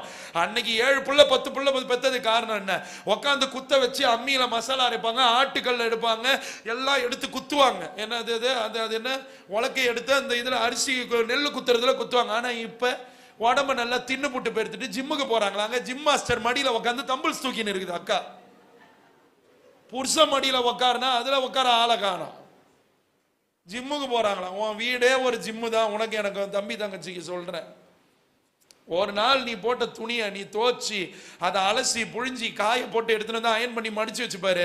ஒரு நாள்ல உனக்கு 1 மணி நேரமாவது, அட்லீஸ்ட் 1 மணி நேரத்துல இருந்து 2 மணி நேரமாவது உன் டைமை கரெக்டா உன் சரீரத்துக்குன்னு ஆக்குப்பை ஆகி உன் துணியை நீ துவச்சு போட்டு நீ சுத்தபத்தமா இருப்ப. ஆமே. உனக்கு தான் உக்காந்துன்னு மலைப்பாம்பு மாரி செல்ல பார்த்துன்னு நெளியறதுக்கே நேரம் பத்தலையே. அப்புறம் என் பிள்ளைக்கு எல்லாம் என்னத்துக்கு எல்லாம் டேபிளுக்கு வரணும்? ஏன் அன்னைக்கு உக்காந்துட்டு வீட்டில் காரியங்களையும் தம்பிமாருங்களும் எங்கள் ஐயாமாருங்களும் அம்மாமாருங்களும் வீட்டினுடைய பொறுப்புகளையும் பார்த்துட்டு போய் மாட்டுக்கு பால் கறந்து அதை ஊற்றிட்டு தோட்டத்தை பார்த்துட்டு வந்து படித்து கலெக்டர் ஆனவங்க இல்லையா? ஐயோ நீட்டுக்கு என்ன ராக்கெட்டா விட போறான்? நான் கேட்குறேன், ஐயோ என் பிள்ளைய டிஸ்டர்ப் பண்ண. என்ன டிஸ்டர்ப் பண்ணாதையா? புத்தகத்தை பார்த்து பார்த்து பைத்தியம் தான் முடிக்குது, அதுக்கு பைத்தியம் தான் முடிக்குது. உன் கடமையை நீ கரெக்டா செஞ்சு ஆவியில நொறுங்குகிறதுக்கு இடம் வரணும்னா நீ போயிட்டு அந்த காரியத்துல பாதிக்கப்பட்டாதான் உனக்கு அந்த வழி தெரியும். என் வாழ்க்கை தான் ஐயா அம்மா எனக்கு ஆண்டவர் கற்றுக் கொடுத்த. எனக்கு நான் வேதத்தை படிச்சு நான் கடைப்பிடிச்சி நான் சொல்லிக்கிட்டு இருக்கேன் நிருபம். கடந்த நாட்கள்ல அரைகோதுமை கிச்சடி கிண்டலாம் முதல் முறை. என் மனைவி என் மாமியார் அவங்களாம் வந்து ஊழியத்துக்கு போயிட்டாங்க. அவங்க ஊழியம் செய்கிறாங்க, 3 சர்ச் இருக்குது, ஊழியத்துக்கு போயிட்டாங்க. எனக்கு மெய்ப்பன் அழைப்பு இல்லை, அதனால மாமியார் சர்ச்சு ஏன் சர்ச்சுலாம் போயிட்டு மூக்க நுழைக்க மாட்டாங்க. கர்த்தர் எனக்கு வருகைக்கு வழி ஆயத்தம் பண்ணுன்ற அழைப்பு கொடுத்துருக்காரு, நான் அதை தான் செய்வேன். அப்போ எஸ்தர் பிள்ளைங்களோட ரொம்ப களைப்பாக இருக்குன்னு படுத்துட்டா. நான் சர்ப்ரைஸாக கிச்சடி பண்ணலான்னு ஒரு கேரட்டு, ஒரு 5-10 பீன்ஸ், 2 கேரட் எடுத்துக்கினேன், ஒரு தக்காளி எடுத்துக்கினேன். அதை நம்ம ChatGPT சைத்தான் இருக்குது அதுக்கிட்ட போட்டேன், அது பக்காவாக சொல்லி போயிடுது. அரைகோதுமை எடுத்து வறுத்தேன், எல்லாம் பண்ணி முடிச்சுட்டு எல்லாம் செய்கிறப்ப மனசு பக்கு பக்குன்னுது. வர்றப்ப என் மாமியாரும் மச்சானும் வெளியே சாப்பிட்டு வந்துடக்கூடாது. ஐயா 33-36 வருஷமா எங்க அம்மா சமைச்சு வைப்பாங்க, நான் வெளியே பொறுக்கி தின்ட்டு வந்திருப்பேன். எங்க அம்மா லாங்குவேஜில் சொல்றான், கடினமா சில விஷயம்லாம் உடைச்சிடுவாங்க. எங்க அம்மா கஷ்டப்பட்டு உக்காந்து கிண்டி கிளறி எல்லாம் செஞ்சு வைப்பாங்க. ஒரு சில நேரத்தில் எங்களுக்கு அப்படி சூழ்நிலை வந்துடுது, உடனே எங்களை வந்து முத்திர குத்துறாதீங்க. எல்லா நேரமும் வெளியே பொறுக்கி திங்கிறது இல்லை. சில சூழ்நிலைகள் வர்றனால லேட் ஆகிறனால சாப்பிட்டு வந்துடும், அதனால கோவப்படாதீங்க. எல்லா சூழ்நிலையிலையும் 36 வயசு வரைக்கும் என் தாய் சமைச்சிட்டு வீட்டில் காத்திருப்பாங்க. நான் போயிட்டு அம்மா நான் வெளியே சாப்பிட்டு வந்துடுறேன், எனக்கு புரோட்டீன் வேணுன்றனால சிக்கன் எது கிரில்லு வாங்கிக்கிறேன், அல்ஃபகாம் சாப்பிட்டு வந்துடுறேன்னு ஒரு குவார்டர் சிக்கன், குவார்டர்னு நீங்கள் அந்த குவார்டர் நினைக்காதீங்க, 2 பீஸ் சிக்கனு அதை வாங்கி சாப்பிட்டுட்டு வந்துடுவேன். அங்கே தோசையோ இட்லியோ சட்னியோ உப்மாவோ கிச்சடியோ காஞ்சிக்கிட்டு இருக்கும். My dear sister and brother, நான் ஒன்று மட்டும் சொல்றேன், 36 வருஷம் சமைச்சிட்டு அதை யாரும் சாப்பிடாம போற வழி எனக்கு என்னைக்கு தெரியுமா தெரிஞ்சது? என் கையால ஒரு அரை மணி நேரம் தான், ரொம்ப நேரம்லாம் இல்லை, என் கையால நான் உப்மா கிண்டி அதை யாராவது சாப்பிடாம போயிடுவாங்களோன்னு என் உழைப்பு குப்பைக்கு போயிடுமோன்னு நான் அதுல கஷ்டப்படும் போது தான் என் ஆவி எனக்கு நொறுங்குது. அதனாலதான் ஆண்டவர் சொல்றாரு, யதார்த்தமாவே ஆண்டவர் சஞ்சரித்து பேசுறாரு, உன்னை நேசிப்பது போல பிறனை நேசின்றாரே, அந்த அன்பு தான் உங்களுக்குள்ள எனக்குள்ள நொறுங்குண்ட ஆவியே வர வைக்கும். ஆமே. எனக்கு எப்படி வலிக்குமோ அப்படிதானே என் அப்பா அம்மாவுக்கு வலிக்கும்ன்ற அந்த உணர்வு உனக்குள்ள எப்போ வரும்னா, உனக்கு அவங்க மேல அன்பு எப்போ இருக்குதோ அப்பதான் வரும். நம்ம போய் லவ் பண்ணிட்டு ஊரை சுத்திட்டு அங்க சைட் அடிச்சு திரிஞ்சு டேட்டிங் பண்ணி இதெல்லாம் பண்ணிட்டு வந்துடலாம் தம்பி தங்கச்சி. ஆனா என் அப்பா அம்மாவுக்கு அந்த வலி எவ்வளவு இருக்குன்றது நீயே நானும் அப்பா அம்மா ஆன பிறகுதான் தெரியும். உன்னை வெளியே போவாத, இப்படி உடுத்தாத, இது வேணாம், வெளியே போனா சால் போட்டுன்னு வான்னு ஏன் உன் அக்கா போராடுறாங்க, ஏன் உங்க அம்மா போராடுறாங்க, ஏன் உன் ஊழியக்காரி போராடுறாங்க? இன்னைக்கு ஒரு பன்னி கூட்டம் எதையும் கொடுத்தா இஷ்டம் போல தெரியுது, அதை விட்டு தள்ளுங்க. ஏன் போராடுறாங்க?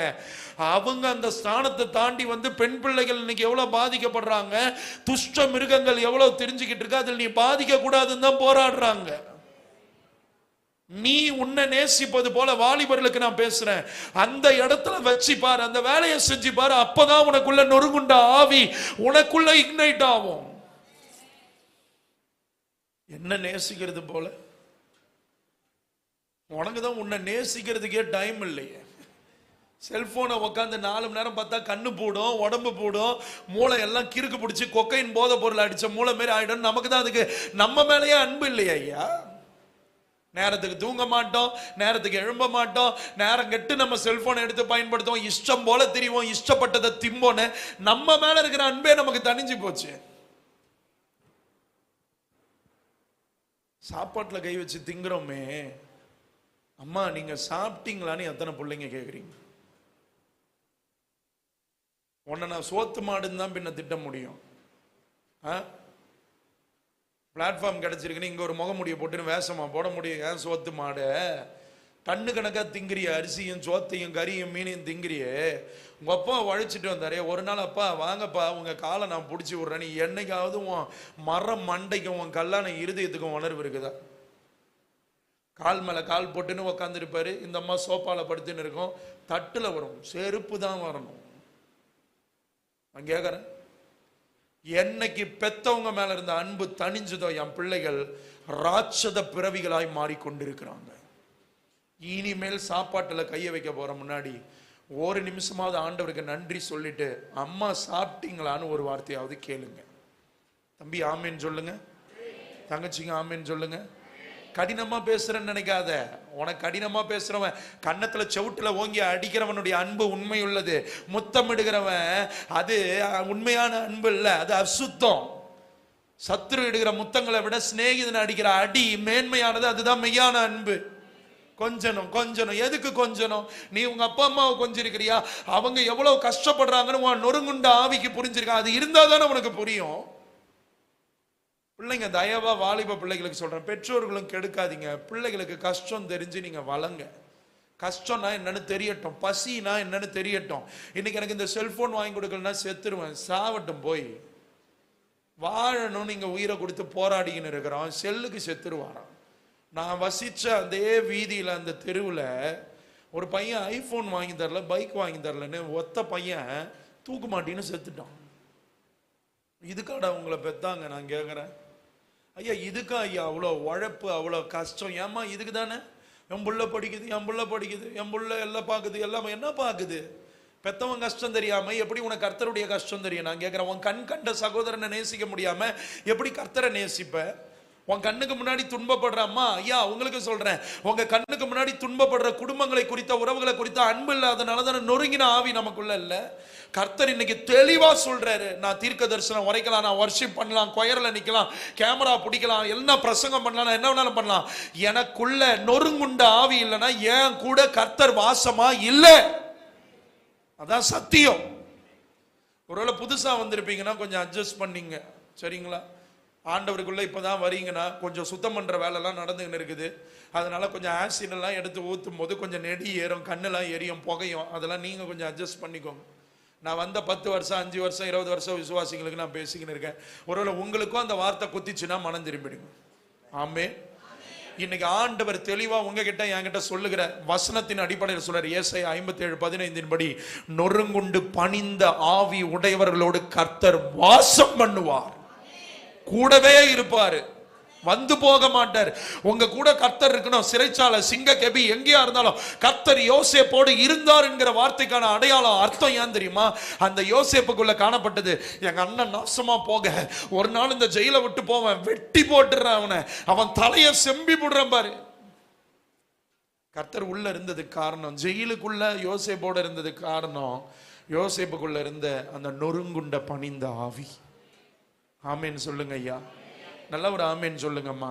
அம்மா, உங்களை நீங்க நேசிக்கிறது போல உங்க கணவரை, உங்க கணவனுடைய குடும்பத்தை, ஐயா உங்களை நேசிக்கிற போல உங்க மனைவி குடும்பத்தை, பிள்ளைகள் பெற்றோரையும், பெற்றோர்கள் பிள்ளைகளையும், உடன்பிறப்புகளையும் நேசிச்சாதான் விட்டு கொடுக்கிற இருதயம் இருக்கும். அல்லேலூயா. எல்லாம் நல்லா ஒண்ணு பண்ணாதான் வளரும். ஆனா ஒரு காரியத்தை விட்டு கொடுன்னா விட்டு கொடுக்கறது கூட அறிவில்லாம, உணர்வில்லாம இன்னைக்கு எத்தனையோ சகோதர சகோதரிகள் பிரிஞ்சு போய் கிடக்குறாங்க. ஏன் விட்டு கொடுத்தா என்ன கெட்டு போயிடுவோமா? சொல்லுங்களேன். விட்டு கொடுத்தா கெட்டா போக போறோம்? ஒன்னும் கெட்டு போக போறல. சாவ போறப்ப என்ன 3 குழியில தான் இறக்க போறாங்க. அத்தே பெரிய வீட்டையும் தூக்கி உள்ள வைப்பாங்க, இல்ல தோப்பு தூக்கி உள்ள வச்சு அனுப்புவாங்களா? கர்த்தர் இன்னைக்கு உங்களுக்கு எனக்கும் பேசுகிறார். நியாயமா உங்களுக்குரியது உங்ககிட்ட இருக்கட்டும். ஊதாரித்தனமா வீணாக்குறாங்களா? தர தேவையில்ல, வேணாம், அதுக்கு அவசியம் இல்லை. நியாயமாய் கொடுக்க வேண்டியவங்களை கொடுக்கணும். விட்டு கொடுங்க, கெட்டு போக மாட்டீங்க. கர்த்தர் இன்னும் 100 மடங்கு ஆசீர்வதிப்பார். அப்படி விட்டு கொடுக்காதங்கிறது புடுங்கி ஆண்டவர் யாரு அந்த விட்டு கொடுக்கிற மனசு இருக்கோ அவங்ககிட்ட கொடுத்துட்டு போயிடுவார். ஆமேன்னு சொல்லுங்களேன், நல்ல ஒரு ஆமேன்னு சொல்லுங்களேன். இளைய குமாரனுக்கு பசி உண்டாகிறப்பதான் அந்த மனுஷனுக்கு கண்ணே திறக்குது. எங்க அப்பா வீட்டுல எத்தனை வேலைக்காரங்களுக்கு நல்ல ஆகாரம் இருக்கு, இங்க நான் பட்டினியா கிடக்கிறேன்னு உள்ளேயே அந்த நொறுங்குண்ட ஆவியோட அவர் ரிகர்ஸ் பண்றாரு. அப்பா, நான் உமக்கும் பரத்துக்கும் விரோதமா பாவம் செய்திருக்கிறேன், உம்முடைய பிள்ளைன்னு கூட சொல்லிக்கிறதுக்கு எனக்கு தகுதி இல்லை, என்னை மன்னிங்கப்பான்னு இங்கேயே மனம் திரும்பி நொறுங்கி அந்த மனுஷன் புறப்பட்டனாலதான் இளையகுமாரனுக்குள்ள இருந்த அந்த நொறுங்குண்ட ஆவிதான் இழந்தது அத்தனையும் திருப்பி கொடுத்துச்சு. நொறுங்குண்ட ஆவி சும்மான்லாம் நினைக்காதீங்க. உங்களுக்கு எனக்கு தகுதியே இல்லாத திரும்ப கிடைக்கக்கூடாத காரியங்களையும் திருப்பி கொடுக்கிறது தான் நொறுங்குண்ட ஆவியினுடைய மனம் திரும்பினவர்களுக்கு கிடைக்கிற பெரிய பரிசு. நியாயப்படுத்தாதீங்க, நியாயப்படுத்தாதீங்க. இந்த பிரச்சனை ஏதேன்னு ஆரம்பிச்சு, ஏன்பா பழத்தை சாட்ட ஆண்டவரே, நீங்க எனக்கு கொடுத்தீங்களே என் மனைவி, இவ கடிச்சிட்டு கொடுத்தா, ஆமா அணில் கடிச்ச பழம் தித்திக்குன்ற மாதிரி என் மனைவி கடிச்ச பழம் என் கண்ணெல்லாம் மறைச்சிடுத்து, நான் அப்படியே சாப்பிட்டுட்டேன் ஆண்டவரே வாங்கி. சரிம்மா, நீ ஆமா இதை நீ சாப்பிட்ட ஆண்டவரே, நான் சும்மா தான் இருந்தேன், இந்த சர்ப்பம் இந்த சாத்தா தான் வந்துச்சுது. அந்த பக்கம் திரும்பி நீ ஏம்பான்னு ஆண்டவர் கேட்டிருந்தாருன்னா கன்ஃபார்மா பேய் சொல்லியிருக்கோம், நான் பரலோகத்துல இருந்தேன், என்ன நீங்க மன்னிச்சிருந்தீங்கன்னா நான் இந்த பழத்தை அவங்கள சாப்பிட வச்சிருக்க மாட்டேன்னா அதுவும் ஒரு பொய்ய போடும், காரணத்தை தூக்கி இன்னொருத்தவங்க மேல போடும். நொறுங்குண்ட ஆவி ஏன் பிழை என்னன்றதை எனக்கு காட்டி கொடுக்கும். சுத்தி இருக்கிறவங்க எல்லாம் கிடையாது, அது அப்புறம், அது அடுத்து அந்த வேலை அடுத்து இருக்குது. ஏன்னா நான் மாறிட்டா, நான் மட்டும் மாறினா பத்தாது, மற்றவங்களும் மாறணும்னு அவங்களுக்கு உதவி பண்ணணும், சுட்டி காட்டணும், இது தப்புப்பான்னு எடுத்து சொல்லி அவங்கள கொண்டு வர்ற வேலை நமக்கு இருக்கு. ஒரு ஆமேன், நல்ல ஒரு ஆமேன், நல்ல ஒரு அல்லேலூயா. ஆனா நொறுங்கி இருக்கிற ஆவியை உடையவங்க நிச்சயமா சொல்றேன், அவங்க செஞ்ச தப்ப திரும்பி திரும்பி செய்ய மாட்டாங்க, அதை விட்டு வெளியே வர்றதற்கு முயற்சியாவது அட்லீஸ்ட் எடுப்பாங்க. ஆமென். முயற்சி பண்ணுங்க. நான் 1 கோடி முறை தோத்து போனவன். என் 12 வயதுல இருந்து என் 30 வயது வரைக்கும் அந்தரங்க பாலியல் பாவத்துல அடிமையா இருந்தவன், செக்ஷுவல் சின்ல. 15 வருஷம் 30 வயசு வரைக்கும் ஆபாச படங்களுக்கு நான் அடிமையா இருந்தவன். ஒவ்வொரு நாளும் இரவு தூங்கும் போதும் காலை எழும்பும் போதும் பகல் வேலைகள்லையும் என்னை வீட்டில் விட்டுட்டு போற அந்த நேரங்கள்லையும் இருதயம் படன்னு அடிக்கும். நான் பாவம் செய்யக்கூடாதுன்னு நினைப்பேன். அந்த பாவ போராட்டம், பிசாசின் கூட்டம் என்னை நெருக்கும், தள்ளும். நிர்பந்தமான மனுஷனா இருந்தேன், விரும்புறதை செய்யாம விரும்பாதான் செஞ்சேன். 1 கோடி முறை விழுந்திருக்கேன், ஆண்டவர்கிட்ட அழுவேன், என்னை கொன்னுடுங்களேன் ஆண்டவரே, நான் ஏன் ஆண்டவரே நான் மனுஷனா இருக்கணும், ஒரு நாய் பண்ணியா படைச்சிருந்தா கூட நான் இந்த மாதிரிலாம் உங்களுக்கு துரோகம் பண்ணியிருக்க மாட்டேனே, ஒரு செடி கொடியா இருந்திருந்தா கூட, ஒரு தண்ணியா இருந்திருந்தா கூட மற்றவங்க தாகத்தை தீர்த்திருப்பனே, இந்த பாழா போன மனுஷனை ஏன் ஆண்டவரே அனுமதிச்சிங்க, எங்க அம்மா கருவிலேயே நான் செத்து போயிருக்கலாமே, எங்க அம்மா கருவில் இருந்தப்ப இந்த பிள்ளை வேணானா ஆண்டவர் அறியாத நாள்ல கண்ணீர் விட்டாங்களே, உடம்புலையும் பலம் இல்லை, மனதிலையும் பலம் இல்ல, கையிலையும் காசு இல்ல, இப்பதான் ஒரு பிள்ளை 8 மாசத்துக்கு முன்னாடி இறந்தது, இந்த பிள்ளை வேணான்னு எங்க அம்மா கேட்டப்பயே எங்க அப்பா இருதயத்தை மாத்தி அந்த பிள்ளைய கொன்னுடலாம், அபார்ட் பண்ணிடலாம்னு சொல்லி இருக்கலாமே, ஏன் ஆண்டவரேன்னு கண்ணீர் விட்டு கதறின. ஆனா அவர் கிருபை, நொறுங்குண்ட ஆவி அதை அவர் கொடுத்து என் வாழ்க்கையில ரட்சிப்பை கட்டளையிட்டார். நான் தைரியமா சொல்லுவேன், என் 30வது வயதுல என்னை விடுவிச்சாரு, இன்னைக்கு வரைக்கும் அப்பா என்னை காத்துக்கிட்டு இருக்காரு. எனக்கு அப்ப கிடைச்ச பாவம் செய்யறதுக்கான வாய்ப்பை விட எனக்கு இன்னைக்கு தான் திறந்த வாசல், மகா உயர்ந்த கதவுகளோட திறந்திருக்கு. ஆனா இன்னைக்கு அவர் கிருபை மட்டும்தான் என்னை காத்துக்கிட்டு இருக்கு. அவர் கிருபை தான். வாலிபர்களுக்கு சொல்றேன், இன்னும் பாவத்தில் இருக்கவங்களுக்கு சொல்றேன், உங்க பிழையை நீங்க உணர்ந்து ஆண்டவர்கிட்ட அறிக்கையிட்டு அதை விடுங்க, வர்ற முயற்சி பண்ணுங்க. ஆமேன். நல்லவர் ஆமேன்னு சொல்லுங்களேன். வாட்சை கட்டினது நான் தான், ஆண்டவரே இந்த வாட்சை கழட்டி விடுங்கன்னா அது என்ன கிறுக்குத்தனமா இல்லை? நீ தானப்பா கட்டின, கழட்டுப்பா, இதோ கழட்டியாச்சு, அவ்வளோதான். கழட்டி ஓரம் வச்சுட்டு வாப்பா, அதுகிட்ட போவாதப்பா, ஏன் அதுகிட்ட போற, அதுகிட்ட போனா தானே உனக்கு அந்த இடரல் உண்டாகுது, அதை விட்டு ஓரம் வாப்பா, முடிஞ்சு போச்சு, கீழ்ப்படிஞ்சு வாங்க. ஆண்டவர் நொறுங்குண்ட ஆவியை அப்பொழுது உங்களுக்கு எனக்கு கொடுத்துக்கிட்டு தான் இருக்கிறாரு. ஆனா நீங்களும் நானும் தான் அதை நம்ம புறக்கணிச்சுக்கிட்டே இருக்கோம். we keep on resisting the contrite spirit. அதை நம்ம தான் தட்டி விடுறோம். பாருங்க, எச்சரிப்பார். ஆவியானவர் எச்சரிக்காமலாம் இருக்க மாட்டார். வேணாம்ப்பா, வேணாம் மகா, இதை பண்ணாத, எப்பா இதை பண்ணாத, இந்த காரியத்தை நீ வீட்டுக்குள்ள கொண்டு வந்தனா கண்டிப்பா சண்டை நடக்கும், மகளே இதை பண்ணாத, உன் புருஷன் இந்த மனநிலையில வராப்புல, வந்தோடனே இதை போட்டு உடைக்காத, கொஞ்சம் அமர பேசுன்னு சொல்லுவார். நம்ம தான் கேட்க மாட்டோம். இளையகுமாரனுக்குள்ள காணப்பட்டது நொறுங்குண்ட ஆவி. அதனாலதான் பன்னி கூட்டத்துல இருந்து தவிடு தின்னாத, அந்த தவிடு தின்ற இடத்துல இருந்து அப்பா வீட்டுக்கு கிழிஞ்ச துணியோட இருக்கிற பிரகாரமாகவே ஆண்டவர்கிட்ட திரும்பி வந்தான். ஆமே. என்கிட்ட ஒரு சிலர் கேட்பாங்க, நீங்க எப்படி ஊழியக்காரனை பேசுவீங்கன்னு. யார் ஊழியக்காரன்? பரிமள தைலத்துல செத்த ஈய போட்டு நார பண்ணி அந்த தைலம் நாரி ஆண்டவருடைய நாமம் கெட்டு போன ஊழியக்காரனா? சவுலுக்குள்ள அசுத்த ஆவி இருக்குதுன்னு யோனத்தான் காட்டி கொடுத்தனாலதான் தாவீது உயிர் பழைச்சார். புரிஞ்சவங்கள ஒரு ஆமேன்னு சொல்லுங்க. எங்க அப்பனுக்குள்ள அசுத்த ஆவி இருக்குதுன்னு, எங்க அப்பா அபிஷேகம் பண்ணப்பட்டவர், அவருக்கு விரோதமா நான் எப்படி பேசுவேன்? அவர் விரோதமாலாம் பேசல, சுட்டி காட்டினாலதான் அந்த சமஸ்த இஸ்ரவேலுக்கும் ராஜாவா ஆண்டவர் தாவீதை தெரிந்து கொண்ட திட்டம் நிறைவேறிச்சு. ஒரு சிலர் சொல்லுவாங்க, அப்படின்னா சவுல கை காட்டினாலதான் யோனத்தான் செத்தாரு. அதனால சாகல.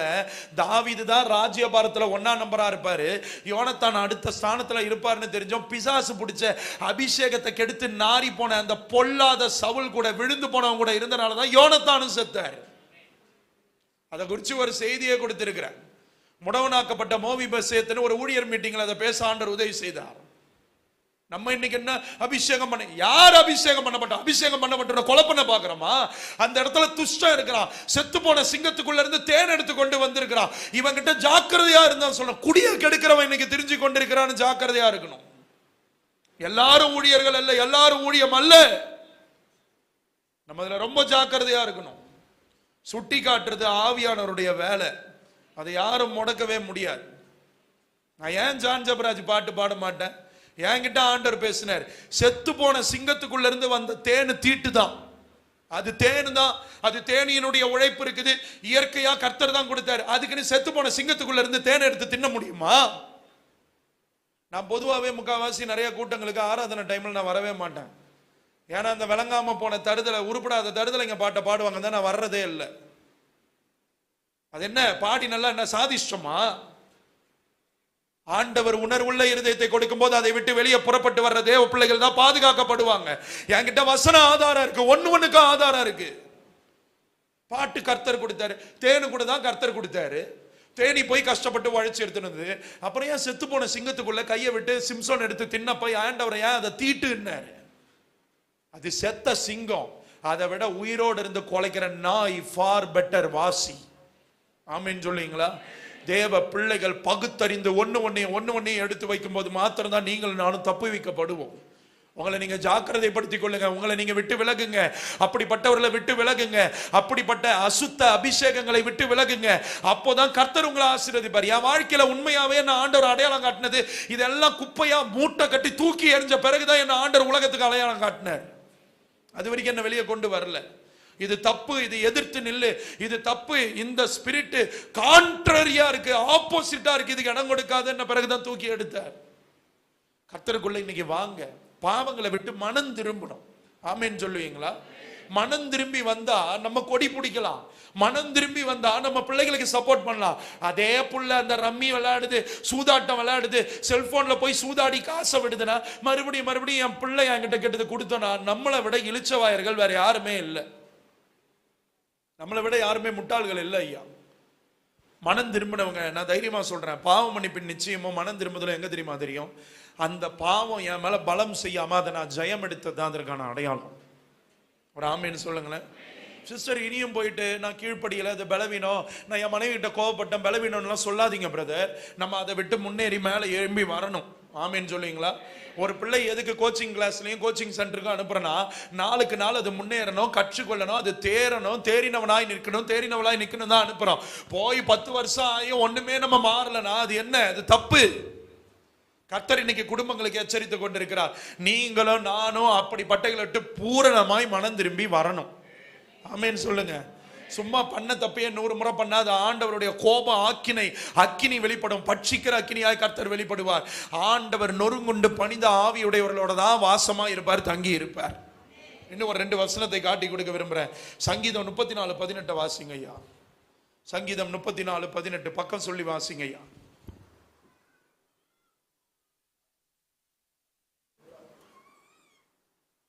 வாசிங்க ஐயா.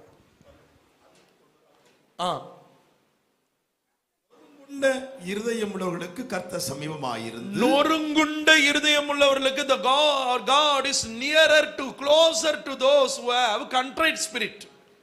நொறுங்குண்ட இருதயம் உள்ளவர்களுக்கு கர்த்தர் சமீபமாயிருந்து நறுங்குண்ட ஆவியுள்ளவர்களை ரட்சிக்கிறார். எத்தனை பேர் ஆமேன்னு சொல்லுவீங்க? இந்த குட்டி பிள்ளைங்களாம் குழந்தைங்களாம் பாருங்க, எப்பயுமே அப்பா அம்மாவை தொட்டுக்கிட்டே இருக்கும், ஏறி உக்காரும், விளையாடும், மூக்கில் கை வைக்கும், வாயில காதலாம் கை வைக்கும். ஏன்னா அதுக்கு அந்த க்ளோஸ்னஸ், அந்த சமீபம் அதை எம்பவர் பண்ணுது, அந்த பிள்ளைய இன்னும் தைரியசாலியா மாத்துது. ஆமேன்னு சொல்லுவீங்களா? நல்லா கவனிச்சு பாருங்க. சில பிள்ளைகளை நம்ம திட்டிடுவோம், அப்பா வீட்டுக்கு வந்தோடனே பையனுடைய சேட்டை தாங்க முடியாது. அதுக்கு அர்த்தம் என்ன தெரியுமா? பையன் சேட்டைக்காரன்ல எங்க அப்பா வந்துட்டாரு, எனக்கு சப்போர்ட் பண்ற, என்ன புரிஞ்சுக்கிற என்னுடைய மேன் வந்துட்டாருன்ற அந்த ஃப்ரீடம்ல தான் அந்த பிள்ளை அந்த குரங்கு சேட்டாத்தனையும் பண்ணும். நம்ம என்ன பண்ணுவோம், இழுத்து போட்டு உதைப்போம். பிள்ளைங்களை நல்லா கவனிச்சு பாருங்க. யாராவது விருந்தாளிகளோ யாராவது நெருக்கமானவங்க வந்தாலே பிள்ளைங்க வீட்டுக்குள்ள ஏதாவது ஒரு சேட்டையை பண்ணி வைக்கும். கவனிச்சிருக்கீங்களா? கண்ணாடியை உடைக்கிறது, லைட்டை உடைக்கிறது, தொட்டியில போய் உயருது, எதையாவது ஒன்று பண்ணும். என்னன்னா பிள்ளைகளுக்குள்ள அந்த ஒரு ஃப்ரீடம், என் பக்கத்துல இவங்க வந்துட்டாங்க, எங்களுக்கு நம்பகமானவங்க நெருக்கமானவங்க எங்க பக்கத்துல இருக்கிறாங்கன்னு அந்த ஒரு விடுதலை உணர்வை பிள்ளைகள் உணர்றது போலதான் நொறுங்கி போய் இருக்கிறப்ப நீங்க நல்லா கவனிச்சு பாருங்க. ஒரு காரியம் சொல்றேன், ஐயா அம்மா என்ன நிமிந்து பாருங்க. ஒரே ஒரு காரியம் சொல்றேன், சந்தோஷமா இருக்கிற நேரத்தை விட துக்கத்துல கண்ணீர்ல ஆண்டவர் சமூகத்துக்கு போவோம் பாருங்க, அதுதான் உங்களை என்னை இன்னும் நெருக்கமாக்கும். ஆண்டவர் எனக்கு ஒரு பெரிய ஆசீர்வாதம் கொடுத்தாரு, எனக்கு ஒரு பெரிய வீட்டை கட்டி கொடுத்துட்டாரு, அதனால நான் ஆண்டவரை நெருங்கி போனேன்னா இல்லை. வீடு இல்லாம ஒரு மண்ணு வீட்டுல உட்காந்து, வாடகை வீட்டுல உட்காந்துட்டு, அடுத்த நாள் தேவைக்கு ஒருவேளை பால் வாங்குறதுக்கு 5 ரூபாய் கையில வச்சுக்கிட்டு என்ன பண்ணலான்னு தெரியாம கையை உயர்த்தி கண்ணீர் விட்ட பாருங்க, அதுதான் என் லைஃப்ல பெஸ்ட் மொமெண்ட்னு நான் சொல்லுவேன். இன்னைக்கு கொடுக்கிற கரங்களா எங்களை மாத்தி இருக்கிறார், ஆசீர்வதிச்சிருக்கிற கர்த்தருக்கு நன்றி, கர்த்தருக்கு ஸ்தோத்திரம். உதவி செய்கிறவர்களா மாத்தி இருக்கிறார். ஆனா அன்னைக்கு கையில 5 ரூபா மட்டும் வச்சுக்கிட்டு, இதை தவிர வீட்டுல ஒண்ணுமே இல்ல பிரிஸ்லின் எங்க அம்மா கண்ணீர் விட்டு நின்னாங்களே, அந்த கிச்சன்லயே ஆபிரகாமின் தேவனே உமக்கு ஸ்தோத்திரம், ஈசாக்கின் தேவனே, யாக்கோபின் தேவனே, என் தேவனேன்னு கை உயர்த்தி ஸ்தோத்திரம் பண்ண வச்சாரே, என் லைஃப்ல சாவர வரைக்கும் எனக்கு அது பெஸ்ட் மொமெண்ட் இன் மை லைஃபா இருக்கும். நொறுக்கப்படுகிற, நறுக்கப்படுகிற, இடிக்கப்படுகிற அனுபவம் தான் உங்க வாழ்க்கையில என் வாழ்க்கையில ஆண்டவரை இன்னும் சமீபமாய் ருசிக்க, அனுபவிக்க நமக்கு கிடைச்ச வாய்ப்புன்னு மறந்துடாதீங்க. ஆமென். துன்பப்படும் போது சோத்திரம் பண்ணுங்க, கஷ்டப்படும் போது ஆண்டவருக்கு நன்றி சொல்லுங்க. ஐயா பிள்ளைகளுக்கு அப்படி நன்றி சொல்ல படியுங்க. அப்படியே கஷ்டத்துல இருந்துட மாட்டோம், ஒரு நாள் ஆண்டவரை கொண்டு வந்து நிறுத்துவார். அல்லேலூயா சொல்லுவீங்களா? ஐயா அந்த வசனத்தை மறுபடியும் ஒரே ஒரு முறை வாசிங்க ஐயா. நொறுங்குண்ட இருதயம் உள்ளவர்களுக்கு கர்த்தர் சமீபமாய் இருந்து நறுங்குண்ட ஆவியுள்ளவர்களை ரட்சிக்கிறார். ஆமென் சொல்லுங்களேன். உங்க வாழ்க்கையில என் வாழ்க்கையில நம்ம எதிர்பார்த்து காத்து கொண்டிருக்கிற மீட்பு, சால்வேஷன், ரட்சிப்பு எப்ப நடக்கும்னா, என் ஆவியில நான் நொறுங்கி போய், நான் ஹம்பிளா என்னை தாழ்த்தி, ஆண்டவரே நான் உமக்கும் பரத்துக்கும் விரோதமாய் பாவம் செய்தேன்னு வந்து நம்ம அர்ப்பணிச்சு ஒப்பு கொடுத்து மனம் திரும்பி வர்றோம் பாருங்க, அவங்களதான் ஆண்டவர் ரட்சிப்பார். நல்லா ஒரு ஆமேன்னு சொல்லுங்க, நல்லா ஒரு அல்லேலூயா சொல்லுங்க.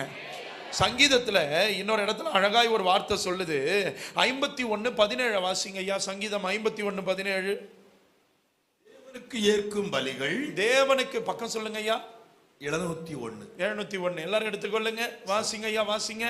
தேவனுக்கு ஏற்கும் பலிகள், ஆண்டவர் அங்கீகரிக்கிற, அக்செப்ட் பண்ணுகிற சாக்ரிஃபைஸ் பலிகள் நொறுங்குண்ட ஆவிதான். என்ன ஆவிதான்? நொறுங்குண்ட ஆவினா என்ன?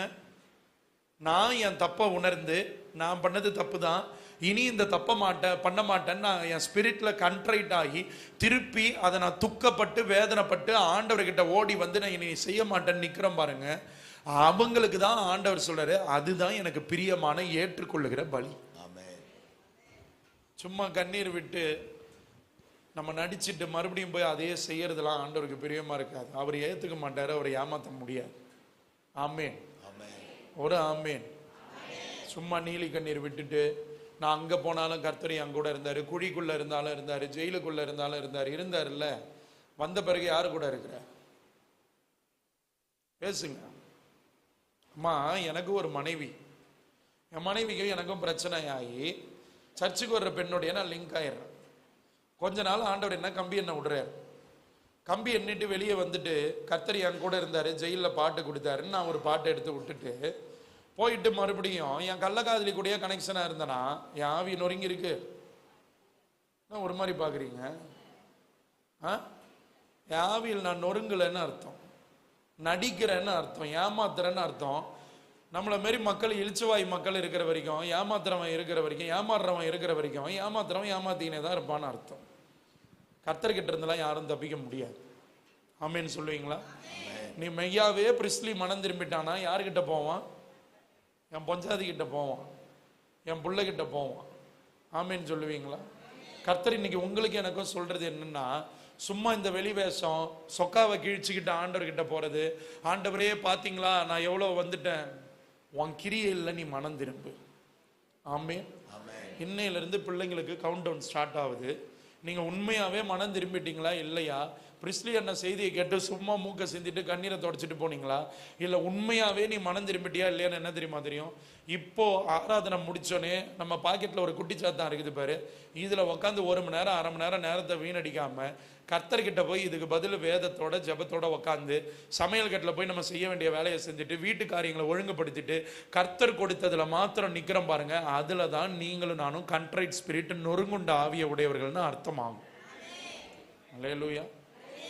பழைய குருடி மறுபடியும் போயிட்டு அதே குட்டையில் போய் விழுந்தா உங்களுக்குள்ள எனக்குள்ள நொறுங்குண்ட ஆவி இல்லை. கர்த்தர் உங்களுக்கும் எனக்கும் பக்கத்தில் கூட வரமாட்டாரு, நம்ம கூட தங்கி இருக்க மாட்டாரு, நம்மளை ரட்சிக்க மாட்டாரு, நம்ம செலுத்துகிற பலியும் அங்கீகரிக்க மாட்டார். ஆனால் உண்மையாக நொறுங்கி போய் ஆண்டவர்கிட்ட விட்டு கொடுத்தோம், நான் பண்ணது தப்பு தான்ப்பான்னு இளையகுமாரங்கிட்ட விட்டு கொடுத்து மனம் திரும்பி ஆண்டவர்கிட்ட ஓடி வந்துட்டோம்னா ஆண்டவர் உங்களுக்கும் எனக்கும் தான் முதல் பிரிவிலேஜையும் ஆசீர்வாதத்தையும் கொடுப்பார். அல்லேலூயா. வேலைக்காரனாக கூட இருக்க, நான் செய்தியை முடிக்கிறேன், வேலைக்காரனாக கூட இருக்க எனக்கு தகுதி இல்லைப்பான்னு தான் இவர் சொல்ல வந்தார். ஆனால் நீங்கள் அந்த லூக்கா 15 அதிகாரத்தில் படிச்சு பாருங்க, அந்த வார்த்தையை சொல்லவே விட்டுருக்க மாட்டார். படிச்சிருக்கீங்களா? என்ன கொட்டாய் விடுறீங்க? படிச்சிருக்கீங்களா இல்லையா? படிச்சிருக்கீங்களா? எங்க இருக்கு? லூக்கா 15 தானம்மா அது? 15ல ரிஹர்சல் பண்ணுவாரு, அது எந்த வசனம் ஐயா? அப்பா கிட்ட ஒரு டயலாக பேசணும் ரிஹர்சல் பண்ணுவாரு, அது எது ஐயா? 12 வாசிங்க ஐயா. 18 12ம் 18மா ஐயா? 18 21. 18 வந்து இவர் ரிஹர்சல், 21 அப்பா கிட்ட டெலிவரி, டயலாக் டெலிவரி. 18 வாசிங்க ஐயா. நான் எழுந்து தகப்பனத்திற்கு போய் அப்பா கிட்ட போய், தகப்பனே அப்பா பரத்துக்கு விரோதமாகவும். நல்லா கவனிங்க, நல்லா கவனிங்க, நான் செய்தியை முடிக்கிறேன், முக்கியமா கவனிங்க. நான் பரத்துக்கும் உமக்கும் விரோதமா பாவம் செஞ்சுட்டேன். இனிமேல் உம்முடைய குமாரன் என்று சொல்லப்படுவதற்கு நான் பாத்திரம் அல்ல, உங்க புள்ளன்னு சொல்ல கூட எனக்கு தகுதி இல்ல, உம்முடைய கூலிக்காரர் ஒருவனாக வைத்துக் கொள்ளும் என்பேன். உங்க வேலைக்காரன்ல ஒருத்தவனே என்ன வச்சுக்கோங்கப்பான்னு நான் சொல்லுவேன். இதுதான் அவர் ரிஹர்ஸ் பண்ணது. ஆனா டயலாக் டெலிவரியை பாருங்க. குமாரன் தகப்பனை நோக்கி, ஐயா 21 தானே ஐயா? 21 வாசிச்சு முடிக்கலாம். குமாரன் தகப்பனை நோக்கி, தகப்பனே அப்பா பரத்துக்கு விரோதமாகவும் சூப்பர் உமக்கு முன்பாகவும் பாவம் செய்தேன். கரெக்டான டயலாக் டெலிவரி வந்து போச்சு. உம்முடைய குமாரன் என்று சொல்லப்படுவதற்கு பாத்திரம் அல்ல என்று சொன்னான். அப்பொழுது தகப்பன், என்னமோ ஒண்ணு மிஸ்ஸிங் தானே ஐயா? என்ன மிஸ்ஸிங்? கூலிக்காரரில் அப்படிங்கிற வார்த்தை, கூலிக்காரில் ஒருவனாக வைத்துக் கொள்ளும் கூட. இவர் நல்லா கவனிங்க, அவருடைய இருதயத்துல சொன்ன ஜெபம் அப்பாவை எட்டிடுச்சு. ஆமென் ஆமென் வரமாட்டுது பாருங்க. அவர் இருதயத்திலிருந்து சொன்னார், அப்பா நேரில் இல்லை, இது பரமபிதாவுக்கும் நமக்கும் உள்ள ரிலேஷன்ஷிப். நல்லா கவனிங்க, நான் முடிக்கிறேன், இன்னும் ஃபியூ மினிட்ஸ் தான். அப்பா கிட்ட போயிட்டு சில வார்த்தைகளை சொல்லணும்ட்டு இவர் பேசினார். உங்க பிள்ளையா இருக்கிறது கூட நான் சொல்ற தகுதி இல்லப்பா, உங்களுடைய வேலைக்காரர்களில் ஒருவனாக என்னை ஏற்றுக்கொள்ளணும்னு சொல்லணும். ஆனா அப்பா என்ன தெரியுமா பண்ணல ஐயா? அடுத்த வசனத்தை வாசிங்களா ஐயா. அப்பொழுது தகப்பன் தன் ஊழியக்காரரை நோக்கி, நீங்க உயர்ந்த வஸ்திரத்தை கொண்டு வந்து இவனுக்கு உடுத்தி இவர் கைக்கு மோதிரத்தையும் கால்களுக்கு பாதரட்சைகளையும் போடுங்கள், கொளுத்த கன்றை கொண்டு வந்து அடியுங்கள், நாம் புசித்து சந்தோஷமாய் இருப்போம். என் குமாரனாகிய இவன் மரித்தான், செத்துட்டான், திரும்பவும் உயிர்த்தான். எத்தனை பேர் அல்லேலூயா சொல்லுவீங்க? செத்தாலும் உயிரோட எழுந்தாலும் புள்ளதான். ஆமென் சொல்லுவீங்களா? புள்ள செத்தான், உயிரோட வந்துட்டான், வீட்டுக்கு வந்துட்டான். இனி நீ வேலைக்காரன்றத குறிச்சு கூட நீ நினைக்க கூடாது. அதனாலதான் அடுத்த நொடியே வேலைக்காரங்க அங்க இருக்கிறாங்க, நீ தாண்டா என் புள்ளன்னு வஸ்திரத்தையும் மோதிரத்தையும் செருப்பையும் கொடுத்து விருந்து ஆயத்தம் பண்ணி அந்த மகனை கனம் பண்ணார். அப்பா கை தட்டினா ஆண்டவர் கோச்சிக்கு வருதானே? நல்லா கையை தட்டி இந்த அப்பாவுடைய அன்பை மகிமைப்படுத்துங்களேன். ஆனா ஒரு கண்டிஷனை மட்டும் சொல்றேன், நம்ம வீட்டில் இருக்கிற இன்னைக்கு நிறையா, நம்ம வீட்டில்னு சொல்லக்கூடாது, நான் நீங்க நம்மில் பலர், நம்மில் சிலர். இளையகுமாரன் எத்தனை முறை வீட்டை விட்டு ஓடினாரு? ஒரே தடவை. இளையகுமாரன் எத்தனை முறை செத்து வந்தாரு? ஒரே முறை. ஆனா இன்னைக்கு இருக்கிற உபதேசம் என்ன? செத்து செத்து வா, அப்பப்ப பாவம் செஞ்சுட்டு வா, அப்பப்ப வா, அப்பப்ப வா, அப்பப்ப வா. அப்பா உனக்கு ட்ரெஸ் கொடுப்பாரு, சோறு போடுவாரு, மோதிரம் போடுவாரு. செருப்பு செருப்பு காலில் மாட்டி விடுவாரு நினைக்கிறீங்க? அநேக நேரத்தை வேத வசனங்களை நீங்கள் தவறாய் புரிந்து கொண்டீர்கள்னு ஆண்டவர் சொல்ற போலதான் நம்ம புரிஞ்சுக்கிட்டோம். நான் புரிஞ்சுக்கிட்டேன். ஒவ்வொரு முறை பாவம் பண்ணிட்டு லூக்கா 15 அதிகாரத்தை எடுத்து என் பைபிளில் ஸ்பெஷலாக அது மட்டும் ஈரமாக இருக்கும். ஏன்னா 15-18 வருஷமா பாவம் செஞ்சுட்டு வந்து இளையகுமாரன் வீட்டுக்கு வராரு. யோசிச்சு பாருங்களேன், இந்த டிராமாவை ஆண்டவர் பார்க்கும்போது எப்படி அவர் இருதயம் இருக்குன்னு. ஒரு முறை செத்தான், அதுக்கப்புறம் அப்பா வீட்டை விட்டு இளையகுமாரன் போகவே இல்லை. ஆனா இன்னைக்கு எத்தனை முறை விழுந்தாலும் 70 முறை 7 முறை நீதிமான் விழுந்தாலும் அது எது தெரியுமா? யோபு என்கிற நீதிமான் 7 முறை இல்ல, எத்தனையோ முறை சாத்தான் தள்ளி விட்டான், விழுந்தாரு. ஆனாலும் அந்த நீதிமான் 7 முறை இல்லை 70 முறை எழுந்தார். ஆமீன் சொல்ல மாட்டீங்க பாத்தீங்களா? நீதிமான் போய் எப்படி விபச்சாரம் பண்ணுவான்? நீதிமான் போய் எப்படி குடிச்சிட்டு வர்றவன் நீதிமான் பைபிள் சொல்லுது? அது நீதிமான் கிடையாது, அது நீதி கிடையாது. தேவ நீதி அபத்தமாக்க கூடாது, தேவனுடைய நீதியை கேவலப்படுத்த கூடாது. நீதிமான் 7 தடவை விழுந்தானா பிள்ளைங்க சாவறாங்க, அது ஒரு வீழ்ச்சி. எருதுகள் அடித்து கொண்டு ஓடுது, அது ஒரு வீழ்ச்சி. வீடு இடியுது, அது ஒரு வீழ்ச்சி. விழுந்து விழுந்து சாத்தான் தள்ளுறான். என் சத்துருவே, எனக்கு விரோதமாய் நீ சந்தோஷப்படாதே, நான் விழுந்தாலும் எழுந்திருப்பேன், நான் இருளில் உட்கார்ந்திருந்தால் கர்த்தர் என் வெளிச்சமாய் இருப்பார். நீதியின் நிமித்த துன்பப்பட்ட நீதிமானுடைய வீழ்ச்சியை பத்தி பைபிள் சொல்லுது. அக்கிரமம் பண்ணிட்டு, குடிச்சிட்டு, மனைவிக்கு துரோகம் பண்ணிட்டு, விபச்சாரம் பண்ணிட்டு, பெத்தவங்களை ஏமாத்துற அவர்களை பத்தி சொல்ல. அவர்கள் பேர் துன்மார்க்கன். எசேக்கியேல் எதிலேயோ சொல்ல, துன்மார்க்கனை பார்த்து துன்மார்க்கன்னு சொல்லு, நீதிமான பார்த்து நீதிமான்னு சொல்லு. ஒருவேளை துன்மார்க்கன் மனம் திரும்பி வந்துட்டானா அவன் ரத்த பழியை நான் நீங்களாக்கிடுவேன். ஒருவேளை துன்மார்க்கனுடைய துன்மார்க்கத்தை நீ அவனுக்கு அறிவிக்கலனா அந்த ரத்த பழியை உன்கிட்ட கேட்பேன். அல்லேலூயா. ஆண்டவர் ரொம்ப தெளிவா வச்சிருக்கிறார் பைபிள. ஒண்ணுக்கு ஒண்ணு ஜோடு உண்டு வசனம். பைபிளை படிக்காதனாலதான் இன்னைக்கு எவனோ ஏறி தலைமையில ஏறி மசாலா அரைச்சிட்டு போறான். தேவ பிள்ளைகள் தயவா பைபிளை படிங்க.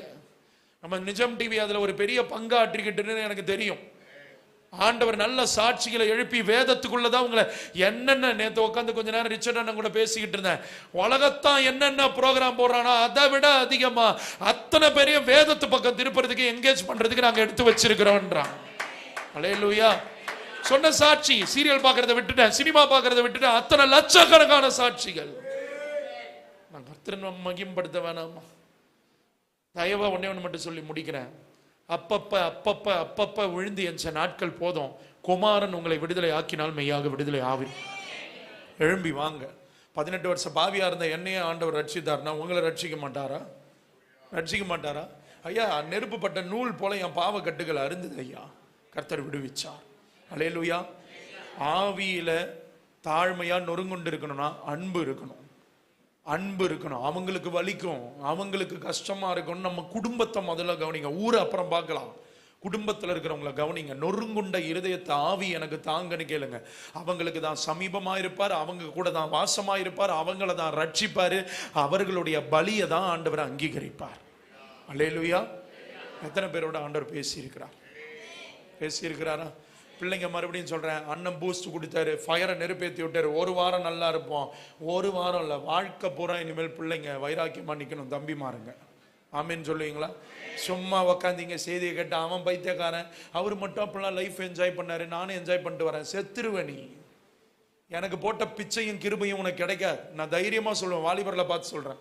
அவரு அத்தனை லவ் பண்ணாரு, சண்டை போட்டாரு, குடிச்சாரு, ஆபாச படங்கள் அடிமையா இருந்தாரு, திருடினாரு, என்ஜாய் பண்ணாரு, எல்லாம் பண்ணாரு. நானும் அது போல போயிட்டு வந்துடுறேன். நீ போற வழியில உன் கதை மறுகையாதான் முடிச்சு விட்டுருவாங்க. எனக்கு போட்ட பிச்சை கிருபை உங்களுக்கு கிடைக்காது. நான் சொல்லுவேன், எனக்கு கிடைச்ச கிருபை யூனிக். அது என்னை இன்னைக்கு நிக்க வச்சிருக்காருன்னா, வாழ்வோ சாவோ நான் ஓடுறேன்னா எனக்கு பாராட்டின கிருபை பெருசு. அதே ரூட்டில் நம்மளும் போலான்னு நினைக்காதீங்க. அதுக்கு பதில் நாங்க சொல்ற பரிசுத்த வாழ்க்கைக்கு நேரா வாங்க, கர்த்தரை ஆசீர்வதிப்பார். ஐயா போதும் ஐயா, இன்னையோட எல்லாத்தையும், இன்னைக்கு இந்த பகல் 1:30 மணியோட எல்லாத்தையும் மூட்டை கட்டிட்டு உங்க மனைவி உங்க குடும்பம்ன்றீங்க. அம்மா நீங்களும் உங்க கணவர் உங்க குடும்பம்னு பாருங்க. பிள்ளைகள் பெற்றோர்களை நேசிங்க, கர்த்தருக்குள்ள உண்மையா இருங்க. நிச்சயமா சொல்றேன், ஆண்டவர் வரும்போது நீங்கள் நானும் வெக்கப்பட்டு போக மாட்டோம். இங்கேயும் கூட இருப்பாரு, அங்கேயும் கூட வச்சுக்குவார். அல்லேலூயா. இருக்கிற இடங்களில் எழுந்து நிற்கலாமா? எழுந்து நின்று அர்ப்பணிக்கலாம். எனக்குள்ள நொறுங்குண்ட ஆவியை நீங்க தாங்கப்பா. Jesus Jesus. ஆண்டவர்கிட்ட விட்டு கொடுக்கலாம். எனக்குள்ள அந்த நொறுங்குண்ட ஆவி, கண்ட்ரைட் ஸ்பிரிட் எனக்கு வேணும். எவ்வளவு உயர்வுக்கு என்ன கொண்டு போனாலும், தாவீது கூட இருந்த, தாவீது ஐயாக்குள்ள இருந்த ஒரு பெரிய நற்குணம் என்னன்னா, பத்சேபாளோட பாவம் செஞ்சுட்டு சங்கீதம் 50 பேசுறார், என் தாய் என்னை பாவத்துல கர்ப்பம் தரிச்சான், நான் மோசமான மனுஷன், நான் உமக்கு விரோதமா பாவம் பண்ணிட்டேன் நாத்தான் என்கிற தீர்க்கதரிசி எச்சரிக்கும் போது அப்படியே விட்டு கொடுத்தார், அப்படியே விட்டு கொடுத்தார், அப்படியே விட்டு கொடுத்தார், அப்படியே விட்டு கொடுத்தார். போராடல, நியாயப்படுத்தல. நிறைய நேரத்தில் நம்ம என்ன தெரியுமா பண்றோம்? ஜஸ்டிஃபை பண்றோம். பண்ற தப்ப ஜஸ்டிஃபை பண்ணவே கூடாது. நியாயம் இருக்குதுன்னா நியாயத்தை நியாயப்படுத்துங்க, அநியாயத்தை நியாயப்படுத்தாதீங்க. ஏன்னா கன்னத்தில் அடிக்கிறப்ப ஆண்டவர் கேட்கிறாரு, நான் உனக்கு என்ன தீங்கு செஞ்சேன், ஏன் என்ன அடிக்கிறேன்னு கேட்கிறாரு. மற்றபடி அவர் சிலுவைக்கு போறது நியமிக்கப்பட்டது, அதை பத்திலாம் அவர் பேசவே இல்லை. கன்னத்தில் அடிக்கும் போது கேட்கிறார், நான் என்னப்பா தப்பு பண்ணேன், why are you hitting meன்றார். நீங்க உங்க பக்கம் நியாயம் இருக்குதா, கிடைக்கலையா, அது ஆண்டவர்கிட்ட கூட விட்டுருங்க. போராடி கிடைக்கலன்னா ஆண்டவர்கிட்ட விட்டுருங்க. குடும்பத்துக்குள்ள இன்னும் எனக்கு நியாயம் கிடைக்கல, எனக்கு அநீதி இருக்குது, நான் பேச மாட்டேன், கொல்ல மாட்டேன், வேணாம் ஐயா, 20 வருஷம் கசப்பு போதும் ஐயா, உங்க மனைவி உங்க மக்கள் மன்னிச்சு முன்னேறி வாங்க. ஆண்டவர்கிட்ட விட்டு கொடுங்க, விட்டு கொடுங்க. நல்ல வாய்களை திறந்து வாய்